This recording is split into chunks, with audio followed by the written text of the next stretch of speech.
E aí, meus amigos, como vão vocês? Tudo bem? Hoje vai ser o segundo vídeo do canal. Hoje vai ser a verdadeira amostra do que nós vamos fazer nesse canal. Eu acho que você, torcedor, São Paulo, Corinthians, na verdade, Palmeiras, enfim. Eu não acompanho, eu acompanho poucos de outros times, mas eu não acompanho a grande massa, né, de canais de outros times, né? Eu acompanho os do São Paulo. E eu vejo que tem muita gente que faz os vídeos no seguinte: eles pegam o vídeo do Band Esportes, eles pegam o vídeo da Globo, eles pegam o vídeo de algum programa esportivo, passa a matéria inteira e ou antes ou depois fazem algum comentário. Eu não gosto disso. Eu acho que ou você tem a proposta de passar o conteúdo dos outros canais e é isso, um corte, sei lá, ou você dá a sua opinião, mas cara, opinião pontual. Porque vai chegar no final do vídeo, eu não sei vocês, eu sei eu, tá? Eu tô falando por mim, mas na hora que eu tô vendo o programa, tipo, eu entro no vídeo porque eu tô vendo a matéria do Band Esportes. E aí o cara fica assistindo e no final vai falar, eu não quero a opinião do cara no final. Eu vou sair do vídeo. Eu faço isso, sou muito sincero. Então,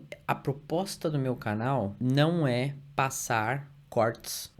A propósito do meu canal é questionar aquilo que eles falam nos programas. A minha proposta é contestar aquilo que eu não concordo, aquilo que eu acho balela, aquilo que eu acho enrolação, perda de tempo e indignação, porque eu sei que esses caras não ganham pouco pra fazer essa besteira. Eu tenho poucos jornalistas hoje que eu falo, puta, esse cara, eu concordo com 90% das coisas que ele fala. E vou te falar, um dos caras que eu mais concordo hoje em dia na mídia é o Massa, que nós vamos ver já já.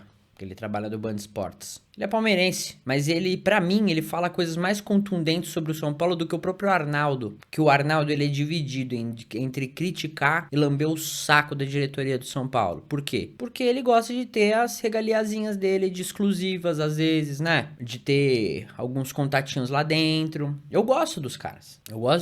Tanto é que eu acompanho o canal do Arnaldo Tironi sempre. E é exatamente por isso que eu contesto. É exatamente porque eu acho que esses caras, eles ferem a inteligência do São Paulo, do São Paulino. Eles ferem a inteligência. Eles acham que o São Paulino é imbecil. Eles veem um cenário que não existe. Esse canal vai ser exatamente para isso. Nós vamos contestar, nós vamos questionar aquilo que eles falam. Nós vamos colocar em xeque o porquê que eles não falam o que tem que falar. Por exemplo, eu acredito que o canal Arnaldo Tironi, ou os canais onde esses caras trabalham, eles têm muitas exclusivas que poucos têm. Eles levam às vezes o Muricy e ficam um tempo com o Muricy. Eles levam nem gosto de falar, cara, diretor de futebol do São Paulo. Então, vamos começar essa brincadeira. E é o seguinte. Vamos começar aqui com o Band Esportes. Eles estão falando hoje sobre o Marinax. Vamos ver as groselhas. Voltando para o Sudeste, para o São Paulo, que não está em disputa nenhuma nesse momento, vai começar o Campeonato Brasileiro no fim de semana. E Volta tem mais... pro Sudeste mais ou menos, né? Porque o Eric foi pro Exatamente. Nordeste. O Eric é São Paulino, acho que todo mundo sabe disso. O Eric era o camisa 10 do Ceará. Tanto é que quando ele chegou, o papo era, caramba, o São Paulo nunca teve tanto 10. O Ferreirinha era 10, o Eric era 10. Luciano 10. Eu acho que dos três o Luciano é o menos 10. Luciano, acho que é consenso de todo São Paulino, ele é um dos melhores jogadores do grupo. Mas 10 ele não é. Então não é tipo, nossa, meu Deus, você está falando do Luciano. Claro que não. Tô falando que ele é um dos melhores jogadores do São Paulo, ele só não é um 10, certo? Então, o Eric, ele tava jogando muita bola, não sei se vocês lembram disso. Ele tava jogando muita bola, aí ele foi, assinou o pré-contrato com o São Paulo e parou de jogar. Aí a torcida se revoltou e cobrou ele. Falou, meu amigo, você assinou com o São Paulo, mas você ainda tá jogando aqui. Então, jogue bola. E aí o cara foi lá e destruiu o resto do campeonato pro Ceará. E aí ele veio pro São Paulo. E aí no São Paulo, cara, ele não teve as oportunidades. Ele provavelmente, ele tinha uma expectativa. A expectativa dele não se concretizou. E no São Paulo não teve um que fez o que a torcida do Ceará fez. Que foi dar um mexilhão nele e falou assim, ó, você tá no São Paulo, amigo. Você não queria isso? Então agora joga. E nem tem como falar que esse cara não jogou, galera. Nem tem como falar que esse cara não jogou, porque quando ele entrava, pode pegar aí, ele botava na caixa. E aí todo mundo ficava falando, cara, por que o Eric não tá entrando de titular? Aí ele entrava de titular, não jogava tanto assim. Só que era uma questão de tempo Era uma questão de dar oportunidade, dar uma atenção maior pro cara. Porque ele era camisa 10 do Ceará, ele jogou muito. Ele podia ter jogado no São Paulo. Então jogaram mais um talento no lixo. Essa é a minha visão. O Eric foi para o Nordeste, mais um jogador do São Paulo que está indo embora do São Paulo. O Eric está indo para o Vitória, mais um também que vai para o Vitória. O Wellington Rato já está lá. E para além disso, Arnaldo Ribeiro, seu tema favorito, a Federação Paulista de Futebol, depois de 2 semanas, admitiu o erro no pênalti para o Palmeiras na semifinal do Paulista. O meu tema favorito é a projeção do elenco do São Paulo. Federação Paulista, 10 dias depois, assumiu o erro óbvio e tal. Acho que é uma tentativa. Começar pelo assunto menos interessante, esse aí. Vai ter a final na quinta-feira. O campeonato tem uma mancha que não tem nenhuma flanela. Ele não consegue parar de se olhar. Mancha da semifinal. Quando ele olha assim, galera, ele tá se olhando, tá? Ele se ama, esse cara. Aquela fala do Arboleda Covid. Gente, vamos lá, ó. Isso daqui é a constatação de que os caras fazem o que eles quiserem com o São Paulo. Tipo assim, olha, a gente cagou no pau, mas é isso, viu, amigo? A gente só tá constatando aqui, ó. Cagamos no pau, parabéns. Tiramos vocês do campeonato. Na verdade, tiramos é muito forte, tá? Porque aquele jogo, não sei se ia ficar 0 a 0. Não sei se o Palmeiras faria um gol. Não sei se o São Paulo faria um gol. Eu sei que tava pau a pau. Podia acontecer qualquer coisa. Então falar que o São Paulo, os caras eliminaram o São Paulo, os caras não sei o que. Não, o que os caras fizeram foi empurrar o Palmeiras pra final. Foi empurrar. A gente não sabe se o São Paulo ia sair campeão daquele dia, sair vencedor, mas também a gente não sabe se o Palmeiras sairia vencedor. Tava um jogo muito pau a pau. Talvez seria um jogo ou de 1 a 0, com aquele gol no final do jogo, ou ia ser 0 a 0, pênaltis. E aí os caras, esse pênalti o São Paulo ia ganhar porque o Palmeiras... Gente, uma hora o Palmeiras vai ganhar. Uma hora no pênalti, o Palmeiras vai ganhar. E a gente não sabe quando vai ser. Então é muito teu nariz pra lua pra falar que caiu no pênalti a São Paulo. Vamos parar com esse negócio. Vamos parar de desmerecer o outro porque o outro só se fudeu até hoje. Vamos diminuir isso aí. Mas isso daí, ó, é uma palhaçada. Palhaçada. Isso daí é um tapa na cara do Casares. De falar assim, ó, Casares, tá bom. Você mandou um negocinho pra nós, a gente vai mandar um negocinho pra vocês. Vai ficar nisso e tá certo. Não vai ter, tipo, algo compensatório. Não vai ter, tipo, olha, a gente tirou o campeonato de vocês no próximo ano, ó. Não vai ter. Vitor Roque. E a pergunta é, por que não foi no dia seguinte? Não era tão mais bonito, né? Claro, era hora. Mas era mais difícil. Mais bonito, mais difícil. Agora já passou uma partida, o assunto deu uma esfriada. Provavelmente, daqui a alguns dias o Flávio vai estar apitando pelo Campeonato Brasileiro, provavelmente é outra confederação, outro comando, aliás tem novo comando de arbitragem, mas de fato não foi um erro qualquer, continuo considerando o principal erro desde a era do VAR num jogo importante no Brasil, pelo contexto todo. Mas passou. E acho que esse movimento da federação nada mais é do que uma reaproximação do Reinaldo Carneiro de Bastos, presidente, com o Casares. São Paulo é um sócio importante da federação. Aquela coisa de transformar o campeonato em pré-temporada e jogar com um time alternativo para o ano que vem é mais ou menos um... Os dois estavam juntos ontem na eleição do Edinaldo. Aliás, todo mundo, né? Todos os clubes votaram no Edinaldo.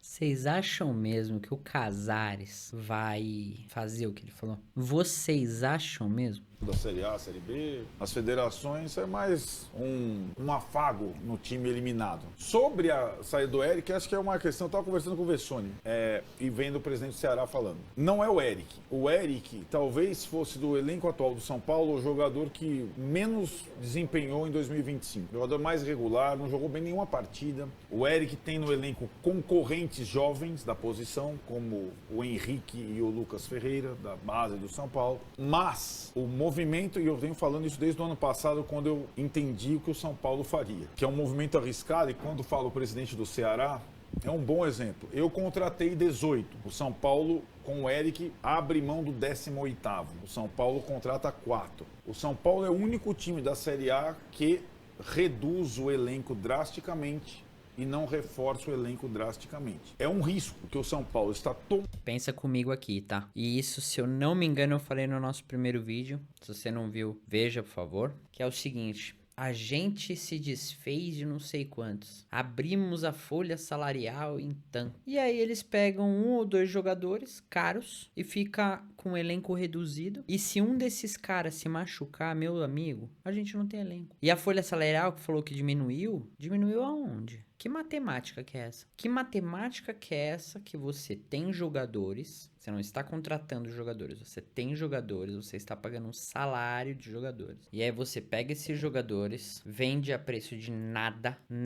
O Rato praticamente deu uma Copa do Brasil pro São Paulo. Poucos se falam isso. O Rato, ele fez gols cruciais pro São Paulo passar. E ele saiu por 5 milhões de reais. Pro Vitória. Aí você pega o William Gomes. Olha o que ele tá fazendo no Porto. Os torcedores do Porto estão malucos com esse menino. Chegou lá jogando, se machuca. Olha o Moreira. Moreira não tem condições.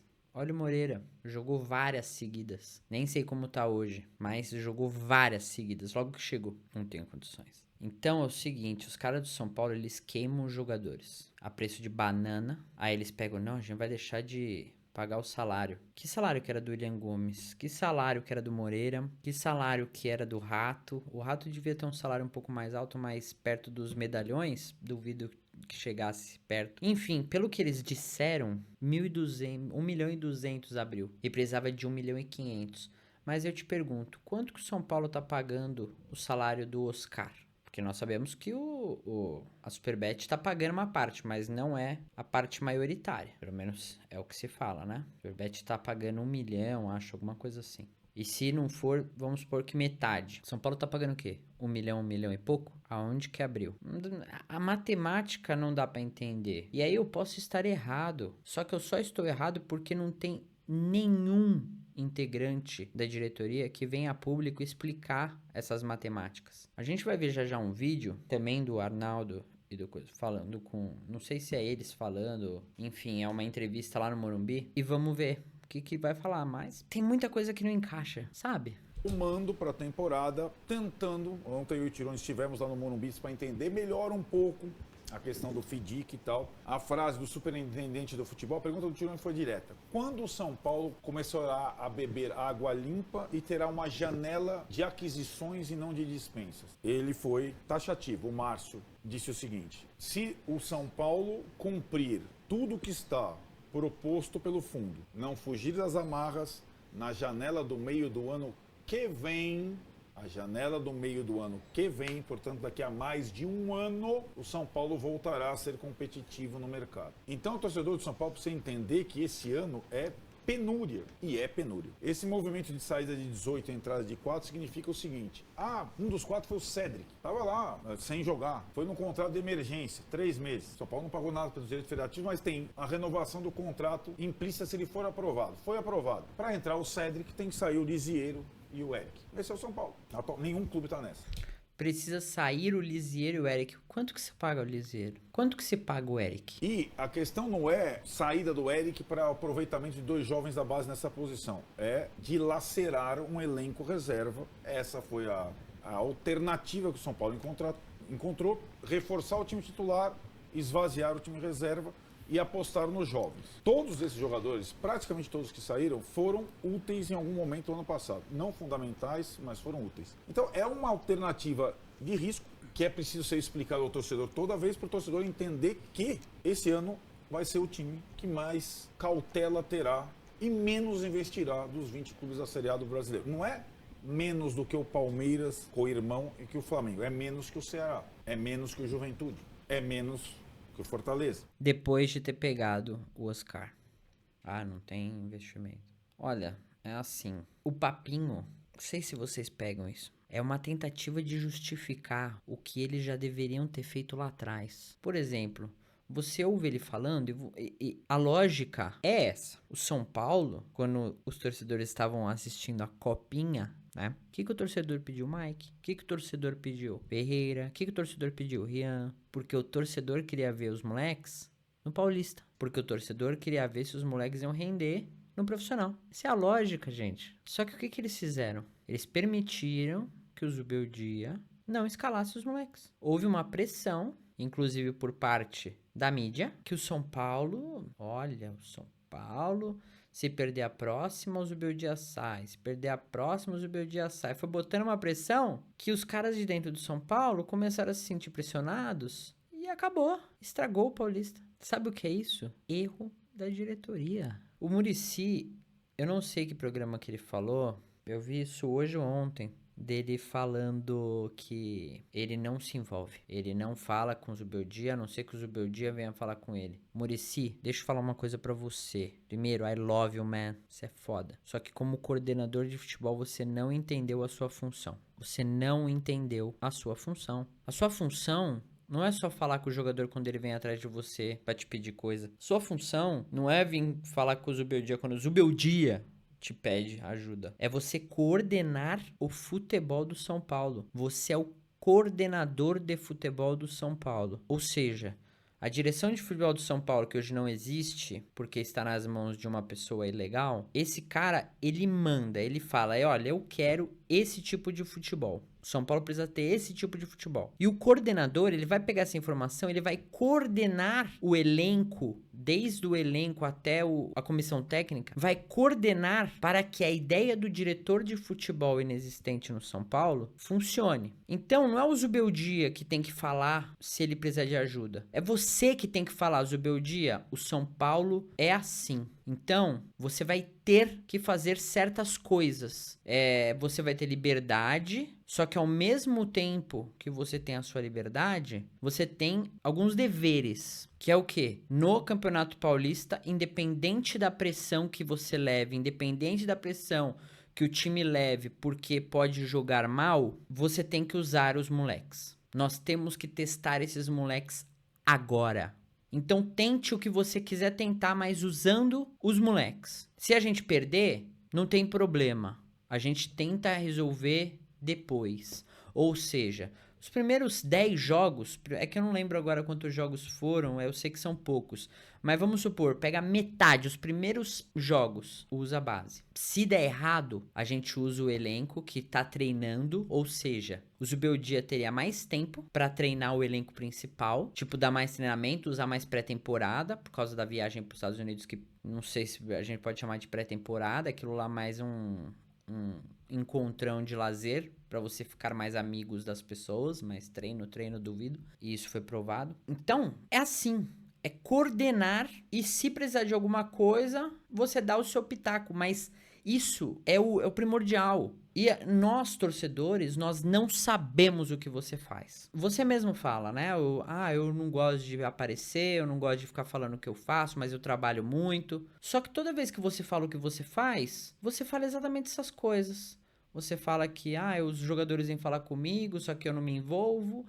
O técnico não, só fala quando ele vem falar comigo. Às vezes a gente tá conversando, eu dou meus pitaquinhos, mas nada demais, porque eu sei o meu limite. Muricy, você foi colocado nesse negócio pra você não ter limite. Pra você realmente... ninguém tá pedindo pra você ser técnico, tá? A gente tá pedindo pra você ser coordenador de futebol do São Paulo. Que é o quê? Coordenar o futebol. Ou seja, você tá lá porque as suas ideias, elas são sensacionais, mas você não quer ser técnico. Porque se você quisesse, o São Paulo já teria te colocado lá. Isso é um fato, tá? Isso é um fato, eu acho que nem o mais cético jornalista acreditaria que se você falasse vou voltar, os caras não demitiriam o Zubeldia amanhã. Então, a coisa é muito simples. Você está de coordenador técnico por quê? Porque você tem as suas ideias vencedoras e o São Paulo quer que você passe essas ideias para o técnico. Já que você não quer ficar lá no banco, já que você não quer... Você passa suas ideias, você coordena ele para isso. Porque senão você não tem função, cara. Porque senão qualquer outro faria a sua função. É isso que o São Paulino quer que você entenda. Porque eu vejo assim. E as pessoas que eu falo, elas também veem desse jeito. Que... você está lá por ser você, pelas suas ideias, suas convicções de anos. E você deveria estar coordenando a comissão técnica para isso, para chegar neste caminho. E aí eles, com o conhecimento deles, juntam isso e fazem um bem bolado bacana para o São Paulo crescer. Só que parece que você tem vergonha de fazer isso, que você tem medo de as pessoas falarem que você tá se envolvendo demais. Cara, você é coordenador de futebol, você tem que se envolver demais. Não ouça ninguém, se envolva. Se você tá vendo que seria melhor com alguma coisa que você tá pensando, tipo, pô, eu tô vendo que isso daqui tá dando errado, mas o cara não vem falar comigo. Não, cara, vai falar agora com ele. Então, essa é a temporada do São Paulo, que vai começar agora com frente tripla e com menos 18 jogadores. Aí você vê, frente tripla, Brasileirão, Copa do Brasil, Libertadores. E os moleques vão jogar onde agora? Vão jogar em qual das três? Brasileirão? Brasileirão a gente não ganha há anos. Seria maravilhoso o São Paulo ganhar um Brasileirão. Na verdade, eu acredito que o maior erro é esse negócio de Libertadores. Ah, porque tem que ser Libertadores. Só que a Libertadores, assim como a Copa do Brasil e assim como a Sul-Americana, chega uma hora que é mata-mata, amigo. E por mais que você esteja bem pra cacete, você pode pegar um dia errado e lascar um campeonato inteiro. Então, por que não, depois de, quantos anos já? Vai fazer 17 anos que não ganha um campeonato brasileiro. Por que não se matar assim como se matou no Paulista? Vocês lembram disso? Ah, não, a gente não vai ter pré-temporada pra ganhar o Paulista. Foi lá e ganhou o Paulista, que não ganhava há tanto tempo. Ah, porque quis. Então queira ganhar o Brasileirão. Esquece a Libertadores. Um ano. Joga Libertadores, só que não prioriza a Libertadores. O São Paulo, ele tem que priorizar. O torcedor de São Paulo fala, você tá maluco, a Libertadores é a nossa cara. Realmente, é a nossa cara. Só que a gente ganhar um Brasileirão depois de 17 anos, numa boa mesmo, pelo amor de Deus. Que São Paulino que não vai querer ganhar um Brasileirão depois de 17 anos e calar a boca de não sei quantas pessoas. Porque o que falam do São Paulo? São Paulo é fraco. São Paulo jamais vai ganhar o Brasileirão com esse elenco. Se o São Paulo com esse elenco focasse no Brasileirão, assim como foca em Libertadores, ganharia. Ou chegaria, cara, tete a tete. E aí que ia ganhar? Libertadores no ano que vem, tá tudo certo. E se, nesse meio tempo, nos mata-matas, conseguir evoluindo, vai ganhando mais grana. Foco é brasileiro. Por que o São Paulo nunca foca no brasileiro? Largou mão? Porque se ficar com essa ideia de, porque o São Paulo jamais, porque era o Palmeiras, porque era o Flamengo, porque era não sei o quê. Puta ideinha de merda, pelo amor de Deus. Aí eu tenho que concordar com 200 mil palavras do Barolo, de que o São Paulo, a cada ano que passa, se apequena. A cada ano que passa, tanto a torcida como o clube se apequenam, porque começam a pensar em mediocridade, sabe? E o São Paulo é muito mais que isso, gente, pelo amor de Deus. E um cara que sempre fala isso é o Palmeiras. Aqui, ó, o careca é um monstro sagrado. Mais 4, né? Então, essa é a situação. Como a torcida do São Paulo já não aguentava mais o Eric, que quer a base e tal, vão subir os caras da base. Mas aí os caras da base vão ter que jogar de uma forma ou de outra. Não vai ter essa... Estão prontos? Vai ser, provavelmente, o Lucas Ferreira, o substituto do Eric, já no banco contra o Sport no sábado. O que me parece que o movimento do Eric isoladamente não é ruim. Exatamente, esse não é ruim mesmo. Isoladamente, estou liberando o Eric, que não acontece nada com ele aqui, e vou abrir espaço para a base. Tá perfeito, o movimento dele é que ele vira o 18º, ele é uma coisa muito maior nesse movimento. Né? E lado de campo, saíram. Vai ter a saída do São Paulo? Vai ter as saídas do São Paulo neste ano. Não são os 18 que você falou, porque tem porque alguns caras já estão lá fora. Mas, olha lá. Só de lado de campo. Ó, sensacional isso aqui, tá? Sensacional isso aqui, ó. Wellington Rato, 5 milhões. Pra mim, o Wellington Rato jogou muito mais do que o Michel Araújo. Muito mais. Michel Araújo saiu por 17. Galopo, ninguém sabe até hoje como é que foi a negociação, quanto custou.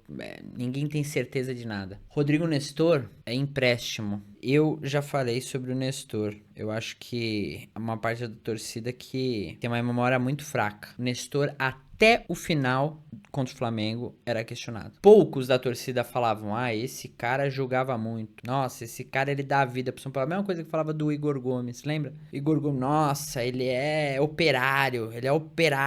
Gente, esses jogadores eles mais erram do que acertam. De longe, tá? As coisas que eles fazem certo é tocar pra trás. Aí Jackson Mendes, nem tenho o que falar, coitado. William Gomes, 55 milhões. Poderia ter saído por mais. Moreira, empréstimo, eu espero que volte. Santilongo é um cara que... ele era campeão de desarmes do clube dele. Era um cara que a torcida ama, um cara que tem uma história lá no Belgrano, né? Não, absurdo. E aí ele veio pra cá, a pedido dos Beldiapelo, que se dizem. também não teve as oportunidades, aí quando teve não jogou tanto. Por quê? Porque é o seguinte, botam um cara, o cara erra, aí não botam mais. Aí botam de novo, aí o cara erra, aí não botam mais. Aí por causa de 3 erros, nunca mais volta pro outro time ou fica no banco eternamente, enquanto outros fazem várias cagadas e estão no time. Só agora, no final do campeonato, que as coisas começaram a mudar. Exemplo, Igor Vinícius e Cedric. Orejuela, pelo amor de Deus, não quero nem comentar. E Eric, eu já falei, né? Ah, então, eles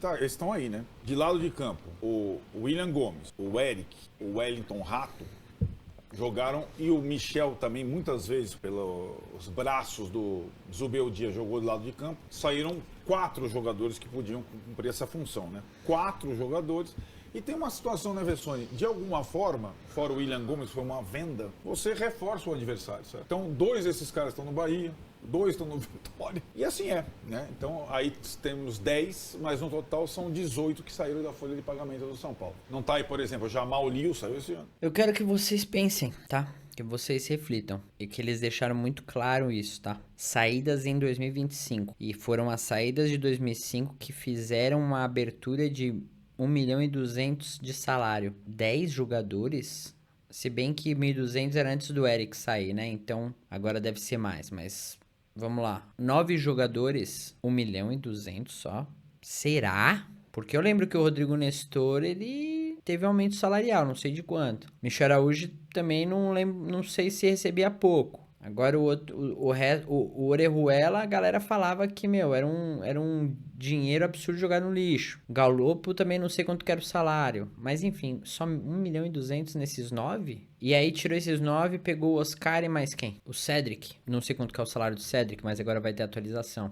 Tipo, outros caras. Quero, aliás, já é uma janela com esse propósito. Dívida do São Paulo foi para 900 milhões, é o balanço atual. Tivemos acesso ao número ontem, 900 milhões. E o FDIC começou a rodar. O São Paulo vai começar, aos poucos, a respirar na questão da dívida.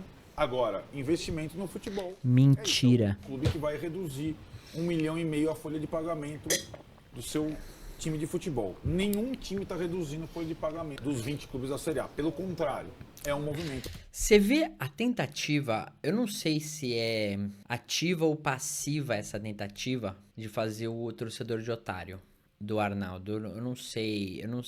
Não sei se é ele realmente ele faz sem querer ou se ele realmente ele tem noção do que ele fala. Mas, cara, isso é uma tentativa pífia de passação de pano. Olha, o São Paulo agora está... Olha, o São Paulo nunca... Filhote, o São Paulo devia 600 e sei lá quantos milhões quando o Casares chegou. E quando o Casares chegou, eles chegaram falando que o São Paulo estava destruído. Eles falaram que eles tinham que arrumar a casinha. E aí renegociaram e não sei o que, e não sei o que lá. Então, se 600 milhões era destruído, agora é o quê? E o FDIC é pra pagar o quê? A dívida que estava ou a dívida deles, dessa diretoria? O que eles estão se importando mais em pagar as dívidas do São Paulo ou pagar as dívidas deles, que eles fizeram? Muito arriscado. É um ano arriscado. A minha dúvida, se entrar ou fechar o acordo com o Grego lá, o aporte inicial, aquela pancada, pode ser usada para... Isso é um jeito ridículo, gente. Eu não consigo. Eu tô muito puto, cara. Porque isso é um jeito ridículo. Pô, olha, a gente vai entrar, né? A gente vai entrar no comando do São Paulo. A gente vai fazer de tudo pra ganhar. Não importa os custos. A gente vai fazer tudo pra ganhar. Vamos ganhar e depois a gente se preocupa em pagar aquilo que a gente fez. Eu duvido que eles tenham pensado assim, mas eles fizeram isso, tá? Pra contratar jogador? Não, Ninguém não sabe, exatamente. É a mesma coisa. Esses mesmos caras, eles falam sobre a SAF, né? Ah, porque a SAF dos outros times, porque o São Paulo não pode ser SAF. Ah, porque a SAF, porque esses caras, eles pegam os clubes em dívida... E aí eles, se eles saírem, eles deixam os clubes lá endividados, que é o caso do cara que comprou o Atlético e que não sei o quê, porque o Atlético era o time que devia um absurdo, e aí o cara entrou e pagou a dívida? Não pagou. E se ele sair, a dívida vai estar lá. O que estão fazendo no São Paulo, amigo? É a mesma coisa, só que sem SAF. É tipo, vou aqui... faço a minha dívida, pago a minha dívida e deixo o São Paulo ainda todo cagado. Em vez de entrar, arrumar a casa e aí depois de arrumar a casa, aí gasta, aí tenta ganhar título, aí não sei o que. Mas não, eles não quiseram ser lembrados como os dirigentes que salvaram o São Paulo da merda. Eles querem ser lembrados como os dirigentes que ganharam alguma coisa e depois tentaram tirar o São Paulo da merda com o FIDIC, mas esse FIDIC não era pra pagar as dívidas anteriores, era pra pagar a dívida deles, tá? Não exatamente, não é essa, é um investimento da parceria com o Grego, é a parceria para a base, para fomentar a base, para contratar mais jogadores da base. Sim, mas ele daria um aporte inicial, lembra? E esse para aporte... base aumentar o seu poder de investimento dentro Vocês, de categoria. na conversa, eu assisti uma parte, mas não toda. Vocês descobriram como fica o para trás-mente da base, se o Grego vai indenizar o São Paulo? Não, essa é uma boa questão. São detalhes que Não mesmo o Márcio não soubia dizer. Essa é uma questão, e foi o que ele falou, a parceria com o Grego. É isso que a gente vai ver, tá? Terminando esse vídeo, a gente vai ver essa entrevista com o Márcio, superintendente do São Paulo Futebol Clube, pelo que eu vi. Pô, vamos confirmar já já. Polêmica, não está nem formatada ainda e apresentada ao Conselho, é um assunto que só o Casares está tratando. Ele soube falar sobre o FIDIC, soube falar sobre as dívidas, Sim, soube falar sobre... Eu achei interessante, eu achei um dirigente bem centrado, né? Bem diferente dos dirigentes de futebol, eu gostei da forma firme, como ele falou. E tem uma situação ali que me saltou os olhos, que me chamou a atenção, foi quando ele diz o seguinte, aliás, comparando a fala dele com a sua, quando você fala assim, nenhum dos outros 19 vão fazer, o que está embutido nisso, na tua fala? É o quê? Tá errado? Não. Tá certo? Não, é um caminho. É para fazer? Não, eu acho... Não deveria fazer? Eu ia perguntar isso para você, mas acho que é uma boa pergunta. Na tua fala. Não, eu acho que tem que fazer. Eu sou mais essa tentativa do que o calote ou de uma SAF. Entendi. É isso. Porém, é um risco muito grande quando você está na contramão dos demais. Uhum. Por que eu pego? Risco do quê? Gente, olha, o São Paulino tem que entender uma coisa, e é urgente. O que o São Paulino, ele é o seguinte, ele quer que o São Paulo se torne o Palmeiras e o Flamengo sem fazer o caminho que o Palmeiras e o Flamengo fez. Ele acha que com ele fazer outro caminho será diferente. Qual é esse caminho, Bruno? Esse caminho é você tentar pagar suas dívidas fazendo outras dívidas. Tentar arrumar as coisas do clube sem sacrifício. Porque isso que eles estão fazendo agora, gente, não é sacrifício. O que eles estão fazendo agora é tentar pagar a dívida que eles fizeram em 3 ou 4 anos. Conseguem entender isso aí? 4 anos, na verdade. Agora a gente tá no 5º, né, da gestão Casares. Não dá mais. Quando o Flamengo...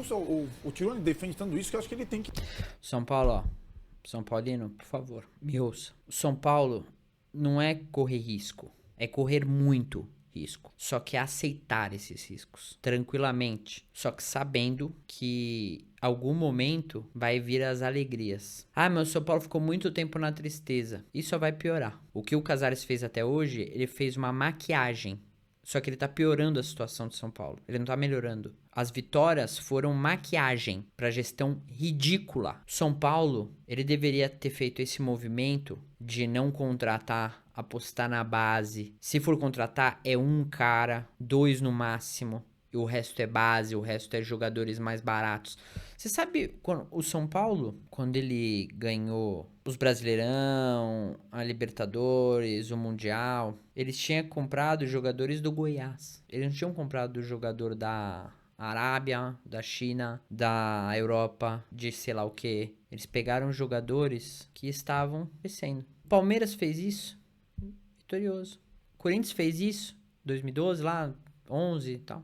Vitorioso. Todos os times que compraram só estrela tomaram uma estrela na testa. Raros os que deram certo e começaram a ganhar tudo. O Flamengo, por exemplo, ele ganhou tudo com Jorge Jesus. Os anos depois de Jorge Jesus foram um título aqui, outro título ali, nada certeza. Muita expectativa da mídia, Flamídia, né? Muita expectativa, mas tudo que falaram que esse time ia ganhar depois de Jorge Jesus não ganhou nem 50%. E é um puta time. Agora com o Felipe Luiz, vamos ver o que vai rolar. Porque o Carioca, desculpa, não serve de Dizer, porque os caras estão voando no Carioca. Meu amigo, vamos esperar começar a ferver? Vamos começar? Então, é muito simples. Pro São Paulo voltar a ser o que era, ele vai ter que passar alguns anos fazendo muito sacrifício. E ele já tem muita coisa na mão para que esse sacrifício, se for bem feito, seja curto. Porque o Palmeiras, ele começou a derrocada quando o Palestra ergueu. Porque quando teve todo o movimento lá de mudança no Palmeiras e tudo mais, o Palestra estava sendo construído. E quando terminou de ser construído, o Palmeiras começou a ganhar. Mas teve Paulo Nobre fazendo empréstimos sem juros pros caras. E o São Paulo não vai ter isso, poderia ter, mas os São Paulinos, os ricos do São Paulo são muito muquirana. Não é que eles são muito muquiranas, é que eles sabem. O São Paulo, querendo ou não, as entranhas do Morumbi é gente muito rica. Não é gente humilde, gente podre de rica. Os conselheiros vitalícios, etc. Gente que tem muito dinheiro. Então, esses ricos que a torcida às vezes fala, Roberto Justus investe no São Paulo. Abílio, você sabe por que eles não botaram dinheiro no São Paulo? Porque eles sabiam que o São Paulo tá na mão de gente egocêntrica. O que você espera de uma diretoria que pega o estatuto, joga no lixo e bota como diretor de futebol um cara que não poderia ser diretor de futebol? Os programas, às vezes, eles têm uma lembrança disso, mas depois logo esquecem e volta tudo normal. Várias atitudes para mudar estatuto, para tentar mudar o estatuto, para que eles não precisassem burlar mais o estatuto, né? Várias tentativas que deram errado, algumas deram certo. Você pega esse pessoal que é especialista, que anda, que sabe de tudo no São Paulo. Se você pega as entrevistas no Arquibancada Tricolor, tem algumas de uns caras que manjam lá de dentro. Você fica assustado, você fala, o que é isso? Como é que tá todo mundo quieto com tudo isso? Que empunhar uma bandeira. O São Paulo está flamengando. Olha, gente, não dá pra levar o Arnaldo a sério muitas vezes. Não é poucas, não. É muitas vezes. Porque ele gostava de usar esse... Porém, quando o Flamengo flamengou, o cenário do futebol brasileiro era muito diferente. O tipo de investimento dos muito rivais, menos dinheiro. muito menos concorrência. Então, é super arriscado. Então, Acho necessário, mas arriscado. Pois é, Mas é a uma pergunta eu falo, situação se aqui o São Paulo não seguinte, faz isso, faz o quê? Essa é a minha pergunta. Não, então não. Essa Não é o aqui é- momento, a gente vai continuar Bom, do jeito que está. o que eu O São Paulo gostei continuou do também jeito que está no último ano e que aumentou não a dívida. foi o fundo, só para entender, porque parece que o fundo é o vilão. Isso, bom Não ponto. foi o fundo que impôs metas e resultados. Foi o e São números. Paulo. Foi o Foi o próprio São próprio Paulo. São Paulo. Então os caras estão sabendo o que estão fazendo. Isso me deixaria um pouco mais tranquilo. E é inevitável. O São Paulo fazendo isso agora, ele sairá na frente dos outros daqui 1 ano e meio. Gente, não tem. Desde que dê certo. Não tem como dar errado. Não. Se mantiver as metas. Se mantiver as metas, o time se- fizer uma boa campanha esse se o time ano, não Se a patinar. parceria na base der certo, É, para e- fomentar mais jogadores. Então, São coisas casadas. São atitudes. Prestem atenção nas observações do Arnaldo. Ele tenta absurdamente passar pano pra diretoria. Toda hora. Você viu? Porque olha, esse negócio... A meu ver, tira a base que eu não entendi nada, eu não sei nada ainda. Ninguém sabe direito. Então, eu não vou dar pitaco. Aí, ó. Por isso que eu gosto do Mancini. É por isso que eu gosto desse cara. Ele não fica tentando encher bola. Ele fala a real. Eu não vou comentar, eu não sei de nada. Eu sei o que vocês falam, mas o que realmente a diretoria veio a público falar? No mundo... então, o cara vai pôr dinheiro lá, eu sempre fico doido com essa história. O cara vai pôr dinheiro, eu vou pôr o dinheiro na mão do Vessa. E aí? Então, mas Dinheiro. a- Não é que eu vou pôr o dinheiro lá e... É dinheiro, eu quero retorno. Como é isso? Como funciona? Então, vamos tirar a base, vamos olhar. Eu sei que elas estão interligadas, porque no momento da entrevista ele fala assim, vocês deviam ter tirado uns trechinhos para pôr aqui. Boa entrevista.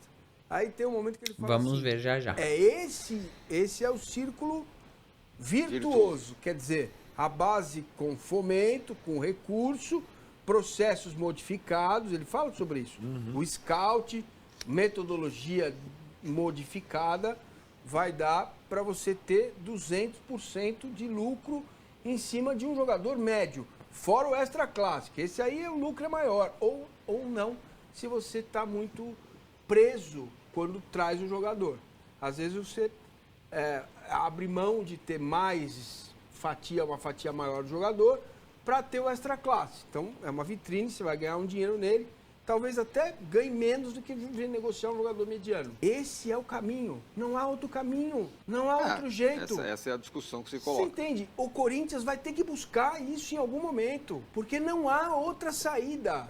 Perfeito. Só a prova do que você está falando, a opção, aí é o departamento de futebol, tem um orçamento restrito, tem que economizar X por mês na folha de pagamento, mas é o departamento de futebol que escolhe o que fazer com esse orçamento. Por exemplo, se o departamento de futebol de São Paulo não quisesse contratar o Oscar, talvez o São Paulo pudesse ter mantido 3 jogadores em vez do Oscar. 3 médios. Aí não teriam saído 18. Não, foi uma escolha, é risco, é verdade. É uma escolha. Agora, eu também acho, nesse aspecto, eu não estou dizendo que eu sou contra, eu só estou dizendo que essa é a realidade. Quando você for comparar o que o São Paulo está fazendo com os demais. É uma atitude arriscada por um ano super complicado.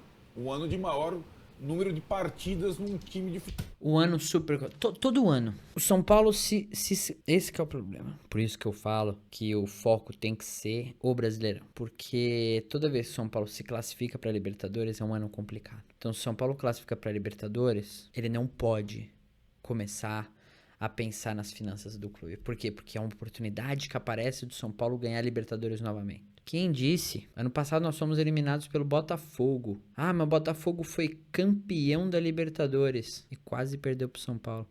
Se o Lucas não tivesse errado o pênalti. Mas é aquele negócio, sim, né? Mas vocês acham mesmo?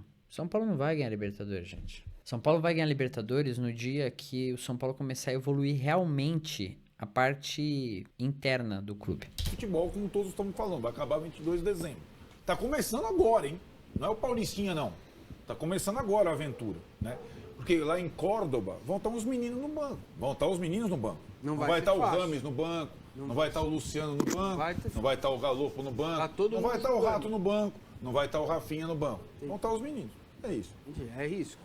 É arriscado. É de Então, fato. mas assim, seria menos arriscado se o São Paulo tivesse mantido todo mundo que estava lá? Talvez até seria, porque no Brasil ninguém paga ninguém, vai andando aí, vai empurrando a roda. Entendeu? Tem esse lado, não sabe. Não sei assim, a gente acha... O Versoni não concorda com isso. Mas qual o risco disso? O que é mais arriscado? O São Paulo passar esse ano aí, que ele vai ficar com a corda no pescoço, ou o futuro do Santos, ou o futuro do Corinthians? Para o São Paulo é diferente do Corinthians, desculpa, Vess. Se você mantém isso daí, também não está sendo suficiente, né? Os players estão muito mais fortes que você. Não, então... Né? Se você mantém do jeito que você está falando, o Wellington... Gente, mas isso é uma mentalidade de quem tá achando que vai entrar pra competir, sendo que esse não deveria ser o foco. Esse é o erro dos caras. Ah, é um risco. É um risco do quê? De perder o Campeonato da Libertadores? É um risco do quê? De perder uma classificação na Copa do Brasil? De perder o quê? De ficar tentando não cair no Brasileirão? Se o objetivo do São Paulo fosse zerar as dívidas, o elenco seria formado num nível mediano, que não lutaria pra ganhar nada, mas não lutaria pra cair, não lutaria pra perder, não lutaria pra... E esse é um time mediano, batalhador, jogadores que recebem pouco, mas com fome de ganhar título, com fome de fazer história. O risco seria nenhum, porque o risco mesmo é o São Paulo falir. O risco é o São Paulo virar um Corinthians. O risco é o São Paulo virar um time que deve bilhões e aí ser vendido a preço de banana, posteriormente para um cara que vai usar o São Paulo só como mais um time que tá administrando ali. Então qual que é o objetivo, né? Risco, pra mim o risco tá rolando desde 2001 pra frente, quando essa diretoria entrou e começou a fazer 300 milhões de dívida. Exatamente, exato. Você não está tendo força, você ainda está... Você vai manter o Elton Rato, mas você brigar com o Palmeiras e com o Flamengo. É isso, tá difícil já, entendeu? Sim. Dessa maneira já não tá fácil. No mínimo você tem uma alternativa. Os caras estão brigando pra falar que o São Paulo, olha, não vai lutar contra Palmeiras e Flamengo. Que mundo que eles vivem. Só para deixar claro, o São Paulo fez o ano que fez o ano passado com a dificuldade do segundo semestre. O São Paulo não pôde investir no segundo semestre. O ano de jogar quartas de final da Libertadores, chegar entre os 6 do Brasileiro, porque a questão é brasileiro. Copa, você tá com o time titular do São Paulo sem cara, é como você falou. Jogar 38 rodadas do Brasileiro para chegar entre os 6, com esse tipo de investimento, com esse elenco curto, é difícil. Se o São Paulo conseguir... Eu vi só, ele já fez o palpites do Brasileirão, que os potinhos. Onde tá o São Paulo? Tá na primeira parte da tabela ou na segunda? Não, tudo bem, mas São Paulo, imaginar que para ele tivesse na primeira. conseguir Libertadores, zona de classificação, por ano que vem com esse elenco, só milagre. Só milagre. Só milagre. Se não tivesse contratado esses caras, Só milagre, Oscar, só milagre. tivesse a turma do ano passado. São Paulo não contrata ninguém, São Paulo- não perde ninguém. O Tivesse o elenco Nestor. do ano passado era suficiente para devolver o São Paulo à Libertadores. Esses caras não são São Paulinos. O Mancini é mais São Paulino que eles. O Arnaldo, infelizmente, é que o Arnaldo não, o Tironi, ele é muito amigo do Arnaldo. Eles são colados, né? Eles são brothers, irmãos. Não sei se eles estudaram junto, não sei qual que é a história dos meandros do começo, né? Mas é incrível como, às vezes, eu fico reparando que o Tironi nem sempre concorda com o Arnaldo, mas ele não fica contestando, sabe? Ele prefere deixar passar, ele prefere, sei lá, não comentar direito. Ele realmente é mais um apresentador do que um comentarista mesmo, parece. Tipo, ele comenta muito rápido as coisas, né? Mas você vê que às vezes os comentários dele não batem com o do Arnaldo. Porque eu acho que ninguém bate com o Arnaldo. Porque o Arnaldo vive no mundo numa lua. Ele é o típico São Paulino que quer que o São Paulo arrume as suas dívidas, que o São Paulo pague suas contas, mas que ao mesmo tempo não deixe de ir pra Libertadores. Ou seja, é aquele São Paulino que não quer sacrifício. Ele não quer sacrifício. Ah, é porque, olha, o São Paulo fazer isso. Mas... Você já ouviu? Vocês lembram? Eu não sei se vocês tiveram uma professora de português assim. Eu tive algumas que falavam isso, ó. Tudo que vem antes do mas não importa. Toda vez que alguém vira mas, você só entende que a pessoa, o que ela pensa vem depois do mas. O que vem antes do mas, ela tá tipo jogando no lixo. Basicamente isso. Então, quando você vê uma frase cheio de argumentos, mas esquece tudo aquilo que você ouviu, esquece, porque ele tá fazendo assim, ó. Olha, o São Paulo tem que pagar as suas dívidas, mas eu acho muito arriscado. Ou seja, mas eu não faria isso porque eu não quero deixar de ir pra Libertadores. Ah, meu. 6 primeiros. Mas se você Desse ano cai não é. cedo na Copa, eu acho que se o brasileiro você sustenta bem. Mas você tem o outro lado que é você cair tem que ver, cedo o na time Copa. do São Paulo titular, ele é Dane-se as Copas. mais caro para ganhar alguma coisa. Então a mobilização... O que aconteceu quando o São Paulo caiu da Libertadores ano Sim, passado? deprê total. Os caras nem passaram, não é foi o Corinthians, os caras nem cruzaram a rua. Mas ia ser muito diferente disso? O São Paulo ia ganhar o brasileiro se ele tivesse... Não é ganhar o brasileiro, é jogar na zona. Por que aconteceu isso? Por que aconteceu isso? Porque a diretoria ridícula fez os caras entenderem que o importante pro ano do São Paulo era a Libertadores. Era ganhar a Libertadores. Olha, a gente não pode se afastar do Brasileirão, mas o negócio é ganhar a Libertadores. Levar a Copa. Erro! Isso é erro. Isso é erro, galera. Isso é erro. Por quê? Porque aí os caras pegam um jogo, igual o jeito que foi, que o São Paulino não conseguiu aceitar como foi aquela derrota. E aí o que acontece? O elenco ferrou. O nosso objetivo era esse, e agora a gente não vai ganhar o Brasileirão, não tem chance, os caras estão muito na frente, não vamos ganhar nada, fudeu. E aí aconteceu o finalzinho ridículo de campeonato que aconteceu, não ganhava nada. Zona da Libertadores do Brasil. Tá bom. Então, São Paulo não tem elenco para isso. não tem elenco Não aí. tem elenco para isso. Mas, é o que eu tô falando, se cai cedo nas Copas, o que é horrível, obviamente, claro, é óbvio. Mas eu digo, a semana de Sul-Americana e Libertadores, esses caras estão descansando. Não, sim. Você passa a ter um time para suportar o brasileiro melhor, na teoria. Isso, porque Cara, não se tá cai cedo falando... na Copa, os caras vão exato. fazer o boneco do É, dia eu lá sei. no Morumbi. Isso não existe. Isso é porque tem a outra arriscadíssimo. janela antes da segunda É fase do campeonato. arriscadíssimo, porque você hoje é bem arriscado. Eu entendo o ponto do Arnaldo. Eu acho que o torcedor do São Paulo precisa entender isso. Agora, foi bom...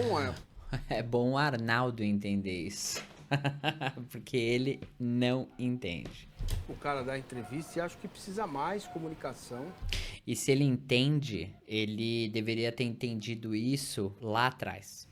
Sem dúvida. Nesse aspecto é um ponto falho, porque O que não pode acontecer com o São Paulo, de jeito nenhum, é ficar flertando com o rebaixamento. Com o elenco. Exatamente.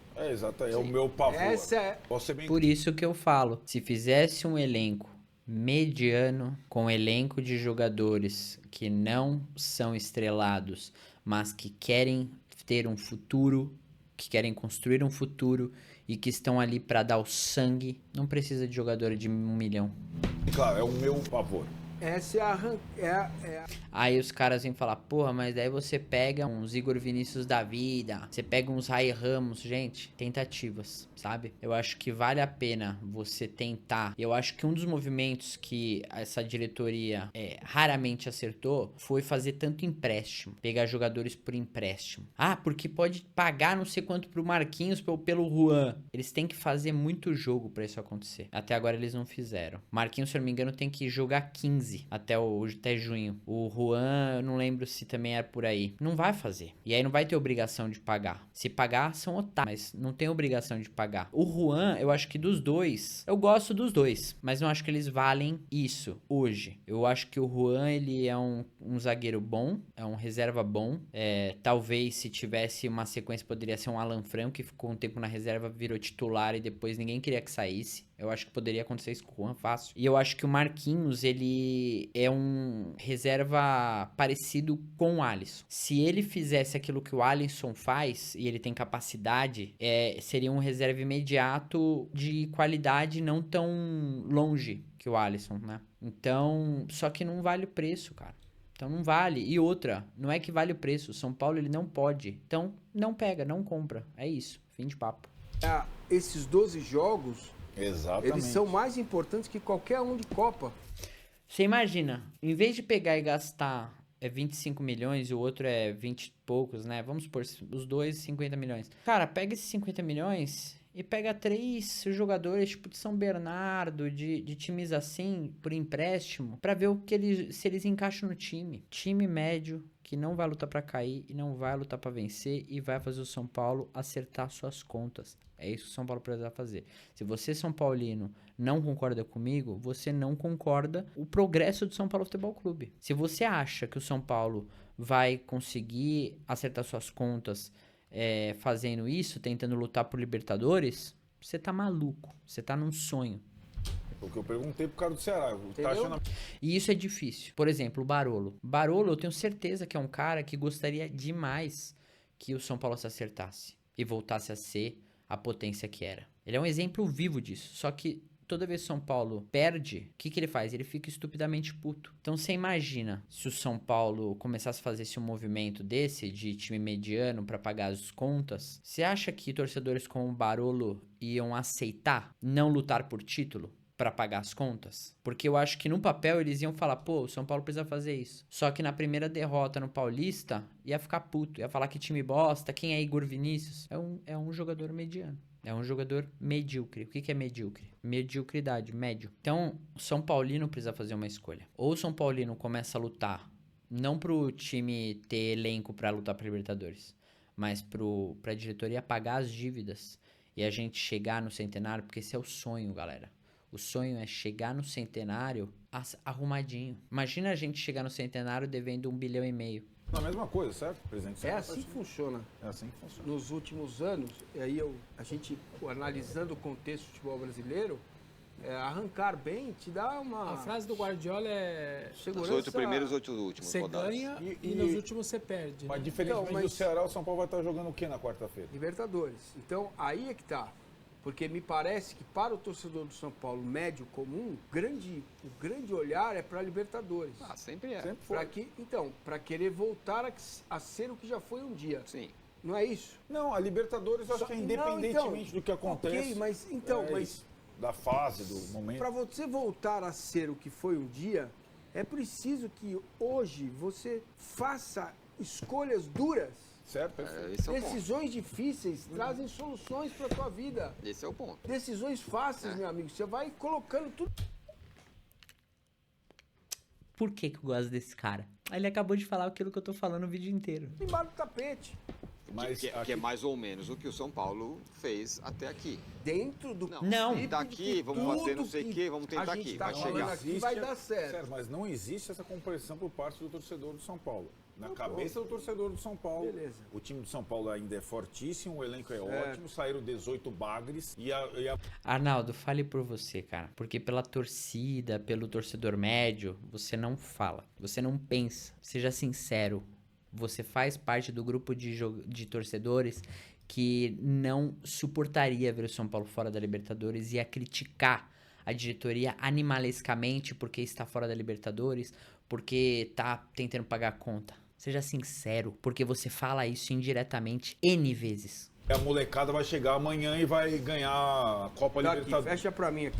Quem disse? Me fala uma coisa. Quem disse que a molecada não pode ganhar Libertadores? O que aconteceu com o Santos do Neymar? Juntou o Neymar, o Ganso, que era o atacante, o meia 10 da base, subiu e fez o que fez. Por que não pode acontecer isso com o São Paulo? Porque torcedores como você, Arnaldo, falam uma merda dessa.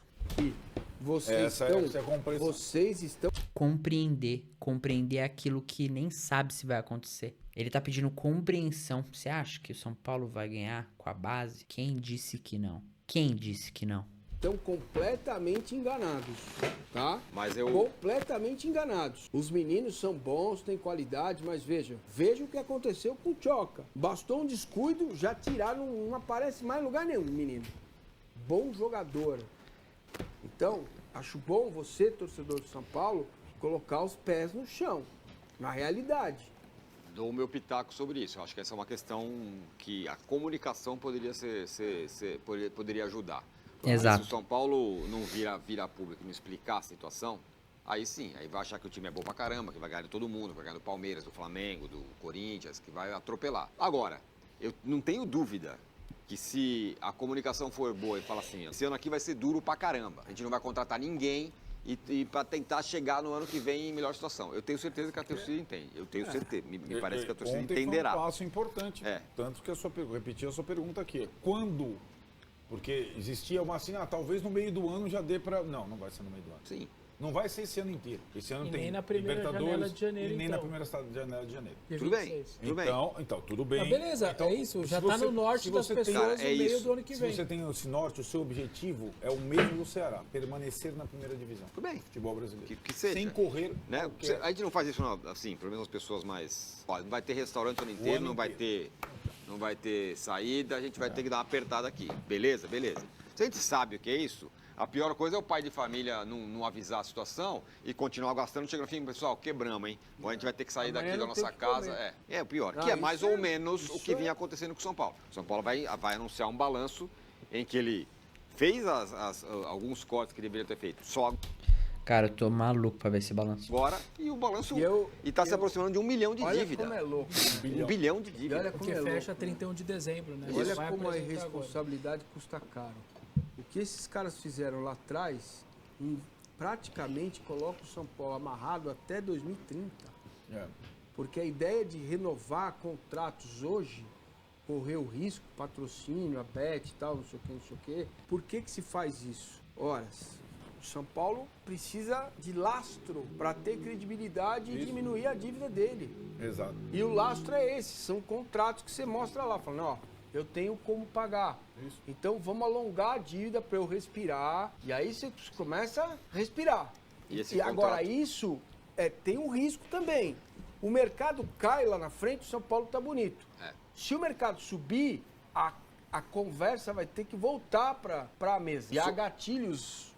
Sobre isso a respeito disso. tem gatilhos, né? Entendeu? São Paulo também se Então, preparou. assim, então me parece, depois de ouvir, que e a ideia é diante boa. de tudo isso, tem uma megalomania do Casares, que é mexer com o estádio agora.